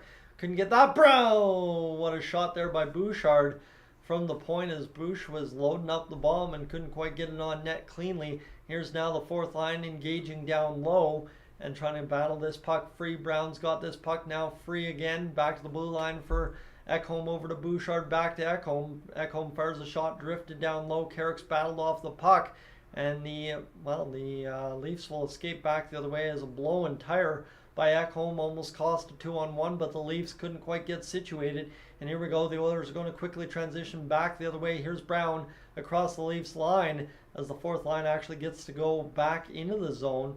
And this one's fired down low into the far side corner. Riley battles it back to the blue line. Cut off there, and the Oilers are offside, despite I think the Leafs put that back into their own end. So is that not onside? I'm not 100% sure, but friends, we'll continue along nonetheless. Give you a commercial break here, and for those of you that don't get hit with the ads, we will tell you right now, if you haven't hit that subscribe button yet on Dolynny TV, I would appreciate that. And then as well, at the top of your chat, you would see a link to Gillis TV to go and hit that subscribe button over there for him. He's coming up on 1,000 subscribers, friends. Last I checked, 779. We'll go over there and check things out over on Gillis TV right now and see where he's sitting at as he continues to roll along at 779. So friends, if you haven't hit that subscribe button over on Gillis TV, you definitely have to do that here tonight. So we continue to roll along, friends, into this middle portion of the hockey game. We got about that weird bubble 6 minutes either way in the middle part of the hockey game as we'll go look at the watch time so far in this one, and we're rolling up 90.5 hours on the stream. So we are kind of rolling along here tonight. It's been a quiet do-nothing game so far for the Oilers, but 90 hours so far through half a hockey game is kind of right where we average pace. We try to be at 100 by the end of the second period, and we should be well and above that by the time we get into this later stages of the second period. So thank you again to those of you for hanging out this evening. Those of you that continue to hang out night in, night out, I do appreciate that. I'm pretty sure we see you all in the chat. But Connor McDavid Thursday versus Buffalo, tonight versus the Leafs, 0 shot attempts so far. So maybe Connor's got to go out there and start shooting the puck a little bit more because he's been kind of quiet. And, you know, maybe he's just saving it for the third period hat trick against the Toronto Maple Leafs on Hockey Night in Canada. That would be Connor McDavid's kind of style as we continue to queue along here. 13:23 to go in this second period of play. Has 18 goals since the All-Star break, leads the NHL for Zack Hyman. He continues to just dummy things here as we continue. And 16-11 the shots on goal for the Leafs. The Leafs haven't all been that impressive either. They've just kind of kept the Oilers off the scoreboard. And here's now Ekholm firing around to the far side. Puck now comes to Zack Hyman, who loses the handle. Hyman's had a quiet night. No really dangerous chances. No goals waved off. No goals at all. So Ekholm will go across to the far side now for Draisaitl. Draisaitl shields the puck. Leon puts it onto the tape of Tavares, and back the other way it came for a brief moment before McDavid was able to get the puck back from Bouchard. Now a puck fired back in by Bouchard. This thing's hopping all over the place. Draisaitl's knocked down along the wall. Nice play back to the blue line. Bouchard's in control.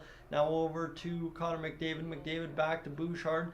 Shot fired right in front, tapped onto the tape of Ekholm, just about able to pull the trigger there, unable to get the shot on net though. Now Bouchard guides right up to Draisaitl, onside the play, and now back the other way, Mr. Austin Matthews across the line. Max Domi gets it onto the tape of Leon Draisaitl, and this thing has just taken hops that my brain watching TV can't even comprehend. Down in traffic is Bouchard over to Ekholm, and this Oilers team has gotten a line change in here. Bouchard turns over a puck ugly in the blue line area, and this just continuing. Bodies are flying everywhere. Guys are falling down. Pucks are hopping right in front. The Leafs will score a goal, and you had a feeling it was coming. The Oilers were, by definition, discombobulated on that shift, and it ends up in the back of the net, and it's 3-0 for the Toronto Maple Leafs. That was about as much of an undressing by your own self as you're going to get in a game of hockey. That was absolutely tough for the Edmonton Oilers. Bad, terrible look from the Oilers there as they just kind of lost everything. Ekholm glides out to stop the opportunity in front. I mean, Bouchard just sells out, trying to get to that puck first against Matthews, and Holmberg is the one that pots the goal. As a nice play by Domi right onto the tape of Holmberg, and that was just Just wow, everybody on the ice all around just kind of standing still compared to the Leafs bearing down on them. Ken Holland looking at this effort here so far from his squad like, what the heck is going on here? 11:58 to go in this second period of play. And we will play on, Peter, even if it is offside at the end of the day. That'll be fired back by McLeod. Now the Oilers need a response. Here's Nugent Hopkins trying to get to that puck. Here's now far side Fogle. McLeod gets it going. Back to the blue line, near side over to Kulak. Shot fired, save made by Samsonov, and that's just another weak dribbler. As this one comes back now into the middle of the ice, as Domi will get it across to Holmberg. And this comes back down low now for Kulak as it comes over to Nugent Hopkins. He will play this one along the wall, as this one will come now for McLeod across the line. And this is just demoralizing because this is exactly more of what I watched the Oilers do against Buffalo. And now again, I keep streaming, and this is how they reward me tonight. Shake your head kind of stuff sometimes. Tough go though. The Oilers far from out of it, and we will have a stoppage in play. It looks like a penalty against the Toronto Maple Leafs here to start this comeback maybe for the Oilers, as Connor Timmins looks like he may be headed to the penalty box here with 11:10 to go. And you know, that's just naturally the Oilers are going to score a power play goal as Timmins cross-checks Fogle from behind. So apparently cross-checking a guy in the back is a penalty. We had that question earlier in the live stream, so we'll have an opportunity now for the Oilers on the power play. Time to get back into this hockey game this evening, as it'll be, of course, the regular crew on the power play. The Oilers power play 0 for 2. You think they could probably have a goal in this game if they've shot the puck more than once per power play on average. So we'll do the face-off over again. Conf versus, I believe, McDavid now in the circle. 11:10 to go in the second period as McDavid draws in, wins it back to Bouchard. Bouchard looking over for the one-timer from Draisaitl. Comes back to Nugent Hopkins. Down low to Draisaitl far side. Draisaitl will see that one fought off his puck. And I mean, these guys are literally just looking. The body language is not good. I will tell you, based on what I'm seeing out there, the body language from the Oilers, they desperately need a goal in this game, or they are going to be absolutely just sleepwalking through that third period to defeat. As this one back to the point. This one comes down near side over to Nugent Hopkins. Now an opportunity back to the point. Shot denied. Draisaitl, you knew it was queuing up, and now Draisaitl's whacking away as Dewar takes an exception against Hyman. McCabe's in there, and we got a gloves on brawl in behind the Leafs net. Edmondson against McDavid, and here's a little bit of passion from the Edmonton Oilers down low as Draisaitl took a chop at somebody. McDavid's trying to get in there and haul Edmondson off of Draisaitl with $1:24 to go in the power play. Here we go, right? This is the last time we saw the Oilers care about this hockey game was a scrum in the crease. And now maybe we're going to see things kind of elevate here as Draisaitl and Edmondson will go to the box as they talk things over on their way there. Now there's a Leaf and an Oiler in the box plus an extra Leaf, but we're going to see what led to this here in a brief moment. McDavid put it on the tape for Bouchard, one-timer queued up, and then a chop there by Edmondson along the legs, and Draisaitl didn't like that, and then circling back was Edmondson. McDavid flew in to stop that one, and now we'll see what happens here as the Oilers need to go out there and get this job done on the power play the way it goes.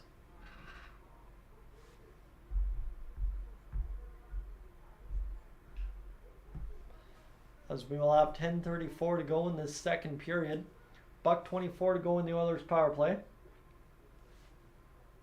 We'll see what happens here for the Oilers. 2.82 goals against average this season for the Oilers. 8th in the NHL. They've been good at not giving up too many goals, right? 2.82 is close to 3, so we don't have too much to worry about. But we'll see what we can do here, as this is going to be a face-off down. The Oilers power play unit without Leon Draisaitl now has got Evander Kane out there. Like I said, we're hoping for a big goal from him tonight. He's been quiet over the past 15. Bouchard rips the shot, blocked in front there by traffic, and here's McDavid spinning around. It's going to be ripped back to the point, held in by Bouchard.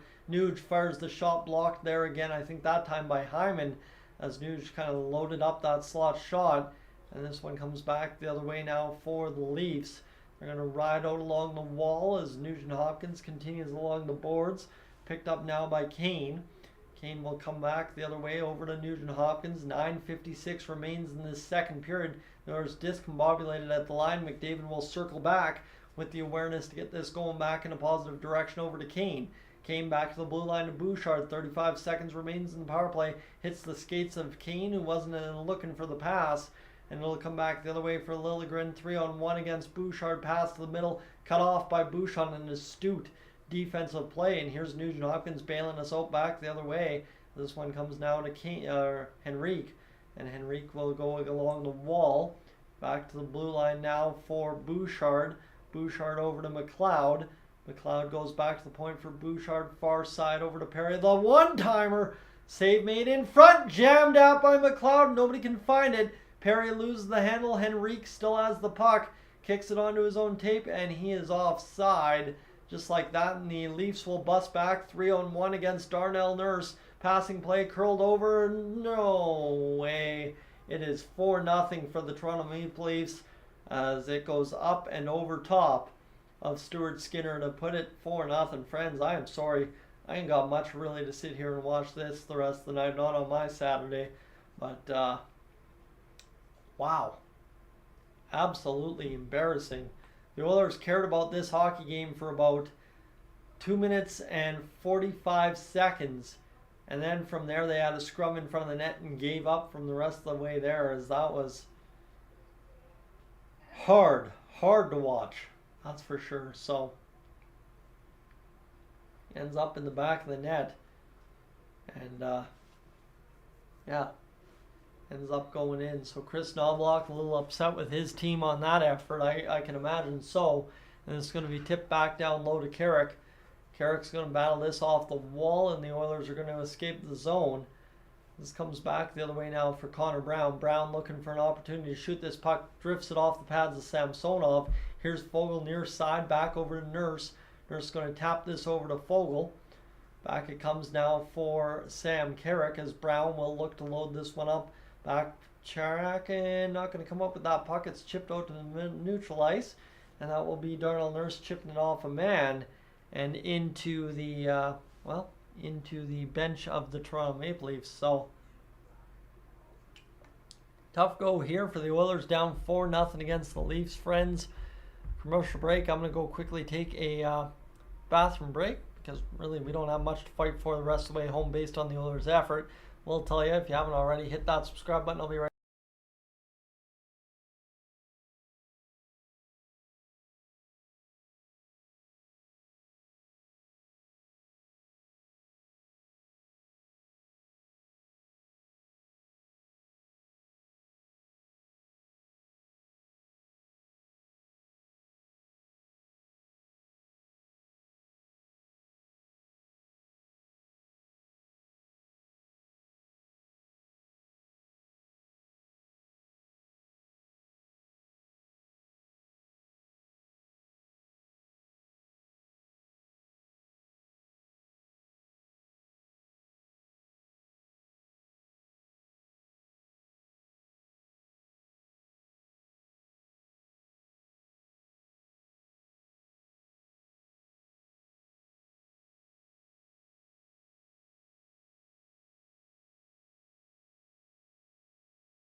All right, my apologies, friends, but we are back to action here. 4-0 for the Oilers' opponent, the Toronto Maple Leafs, tonight over top of the said Oilers.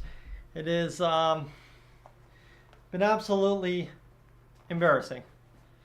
This is probably one of the laziest games the Oilers have had this season, to be honest with you. as this one is far and well over for the Edmonton Oilers. This one shot from the blue line. Skinner fights it off the blocker to play. And we will have a stoppage in play here with 8:14 to go in this second period of play. Oy, this is absolute disaster here for the Oilers so far in this one. But again, this is one of those games you hopefully don't read too much into, because again, it's kind of a outlier against how the Oilers have played over the past 12 games, right? The Oilers are 9-1-2 in their last 12 games coming into tonight, and then you lay this stinker here in Toronto. So again, everything will always be magnified, but it is what it is. As this one's going to be drifted in by Darnell Nurse, turned back by the Oilers, and they're going to try and get to this puck. But this, at this point, my interest in doing the play-by-play is done, because the Oilers' interest in playing a hockey game is 0 to none. That's kind of the tough part here for the Oilers. It's pretty rough to watch. Well, I think, Peter, that's the good old adage. Burn the tape tonight. This is one of those you don't even want to ever watch back. I think this is one of those we'll be glad that it happened, and we don't remember it by the end of the first or second round, when the Oilers are riding high after beating 2 Pacific Division opponents, hopefully to get into the Western Conference Finals. As this one comes back down low now, Connor McDavid's going to try and get this to the point for Bouchard. Like everybody has just been rough tonight, but this has been absolutely brutal is a good word for it, Daniel. Saturday night you get all queued up for what should be a good hockey game after everybody last time out defends the Oilers for playing bad against Buffalo in the first period. Oh, they play good against contenders, and then they play this way against the Leafs on the Saturday night in Toronto. Yikes. Shot fired by the Oilers, save made by Samsonov. He dives on the puck. 7:07 to go in this one, but this has been tough so far. It's been tough. I don't really know much else to say, friends. It's been one of those games where not anyone has looked good. Just a really overall rough-looking effort so far. And like the Oilers can barely even hit a net, so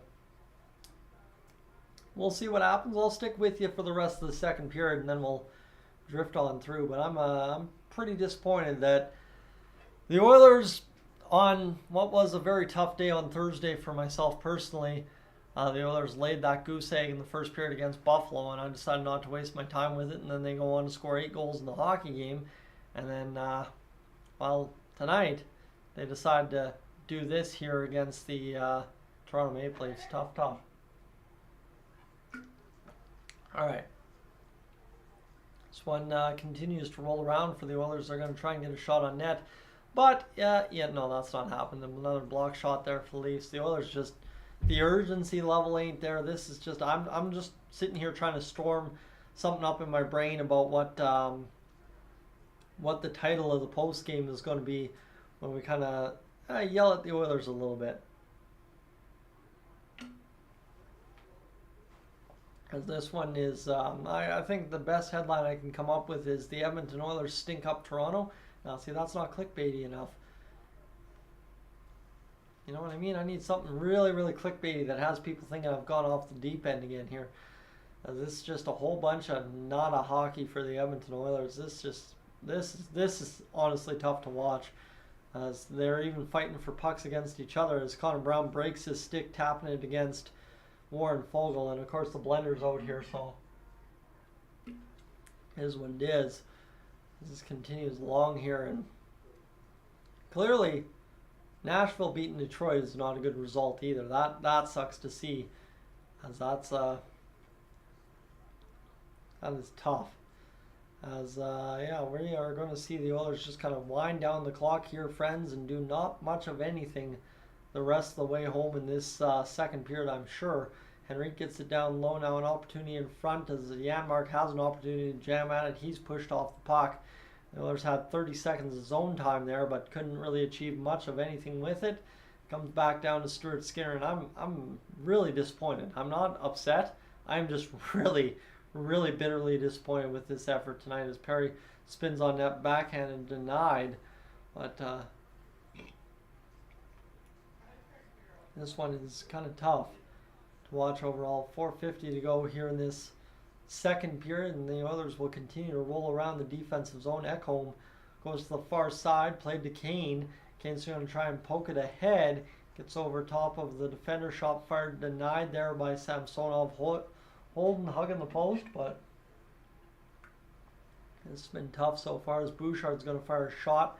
Blocked in traffic again, and this has been the hard part. The Oilers have gotten hard shots on net from distance, but when it comes to getting that bounce in front of the net tonight, the luck hasn't been there either. Nylander across the line, over to McMahon, shoots, scores. And I mean, Stuart Skinner looked ugly on that goal. Stuart Skinner looked absolutely awful on that. Corey Perry's hurting on the bench. Corey Perry's in a lot of pain, so this is where we're at. And Peter, this is about to chart that territory of that game against Vancouver on opening night. We've still got a period to go, and the Leafs are scoring about 3 a period right now. So, William Nylander, nice play. Connor McDavid's puck watching, and then just a tough. I mean, you expect your captain to do something there defensively, and instead it goes just a puck watching situation. So, Bobby McMahon, the former Bonnyville Pontiac, showing big against his regional NHL team back when he was in his playing days in Bonnyville. This is flipped back in, and Brett Kulak's going to play it across over to Zack Hyman. Hyman's going to dig down low. He's going to fight through traffic, and shot's going to be fired towards the net. Nothing much happening here for Brett Kulak. This is just tough to watch, friends. I mean, I don't absolutely hate the Leafs to the point that this is going to make me cry, but on a Saturday night, you just think the Oilers were going to bother to show up. But yeah, I think, Bob, that's exactly how to put it. If this was a boxing match, the NHL would have stopped this already, because the Oilers are cooked. The Oilers were finished after the second goal of the game went in. Now they're down 5-0 and have yet to have any kind of response here. This is just rough. Absolutely rough. And this from a team that has less wins than you, technically speaking, in the standings, even though they're out in the East and it really doesn't matter. Bobby McMahon with that big shiner on his cheek there somehow, some way has 2 goals tonight against the Edmonton Oilers. He's a great hockey player, great person, but tough overall for the Oilers here with 3 minutes to go in the second period. We're just trying to survive to get to the end of the period and call it a night here. I guess at least we'd get up over that, where would we be? 4.5 times 1500. I guess we're up over 112 hours, so try and get over that 120 hour mark before we finish off tonight's live stream. End of the day is the icing call there against the Leafs, but it's just tough. As end of the day, how is Skinner still in this game? I think, Peter, that you're asking that question for everybody. Skinner's in this game simply because we play in Ottawa tomorrow, right? We play against Ottawa tomorrow, and it's an afternoon game, and it's even earlier, I think, than tonight's game. So for the Oilers, Calvin Pickard has to sit on the bench and be ready to go, because you don't want to burn out your backup and have to play Stuart Skinner after getting shelled for 5 tonight against the Toronto Maple Leafs in 2 periods of hockey. The Leafs iced the puck again, but this has just been pathetic, embarrassing, humiliating, all told by the Oilers. Just, again, we expect more. We expect more every night from the Oilers, and you cannot come out at this point of the season with this kind of effort, especially against the Toronto Maple Leafs on Saturday, Hockey Night in Canada, the early game. You know what, you might get away with it on the late game, but when everybody in the country is watching this one, you have got to be kidding me that this is how the Oilers chose to approach the game. Lazy, apathetic, and just overall disinterested in winning a hockey game start to finish so far through 2 periods of play. We got 2 minutes to go here in this second period, and this has just been tough to watch overall. And the Oilers might have something rolling here in the offensive zone. just getting a tough bounce in front, ends up in the arms of Samsonov, and yeah, it is where we're at. So we will have a stoppage in play here before things get going towards the end of this period. But yeah, Samsonov, to his credit, has been good tonight. But again, that doesn't by any ways explain how bad the Oilers have been tonight. So it's been absolutely tough to watch for the Oilers, and hopefully they respond well against Ottawa, because again, Ottawa's a bottom feeder, and you know how the Oilers have played against bottom feeders. So see what happens here. As this one will be last few minutes, and then we'll call it a night. I'm just baffled, to be honest with you. As Leafs beating the Oilers for fun here. Edmonton's compete level still in baggage at the Pearson International Airport. That one's fair as well. It's been a tough effort to watch. And looks like there's some Michigans hit in the SPHL tonight. And yeah, Bobby McMahon's having a good night so far. As Oilers fans, we're all shelled by this effort so far tonight, that's for sure. So we'll see what happens this evening, the rest of the way home. But the live stream will be up and done here in the next 2 minutes or so. This has been an embarrassing effort so far. But what do you do? And again, friends, to those of you still saying that the Oilers needed to pull Stuart Skinner, that they were never going to pull Skinner no matter what the score, because Calvin Pickard starts tomorrow. Calvin Pickard is the starter tomorrow. You aren't going to risk burning him out for the game here. So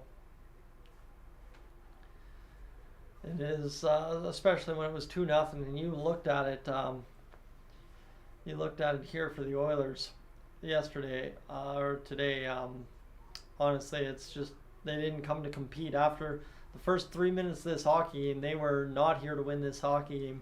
We got a $1:55 to go in this second period. Shot drifted towards the net there by the Oilers again, to nobody, to no one, to no effect. And the Oilers just, it's just rough to watch at this point. Chris Knobloch's keeping the lines together mostly, but this is you expect more, right? And I think, Gav, here's the tough part is I'm fine with them losing to the Leafs on Hockey Night in Canada on a Saturday night, but to be down 5-0 in the second period in the fashion that they're down 5-0, this is, at what point are they going to learn that lesson that they have to actually compete every night? It's fine if you lose. Bobby McMahon just about roofed it for the hat trick, but it's just, again, I had a tough day on Thursday personally. Watched them absolutely pooped the bed, I guess, in the first period against the Sabres, and then they chose to turn it on. But it's just, again, tough that, I don't know, that first period carried over here, and we continue game in, game out to still have the same errors, the same issues as the season wears on, as the years wear on.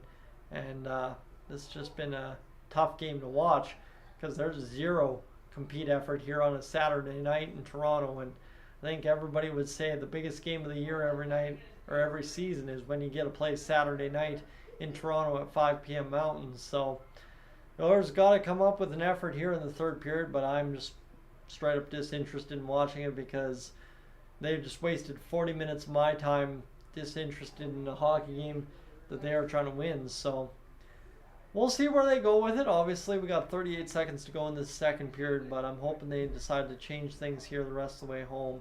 Is they got to get a better effort together here in this game against Ottawa, and figure it out here. As this is Connor McDavid down low behind his own net playing this here, and they got to figure out how to just win a period, like everybody's saying here, Peter.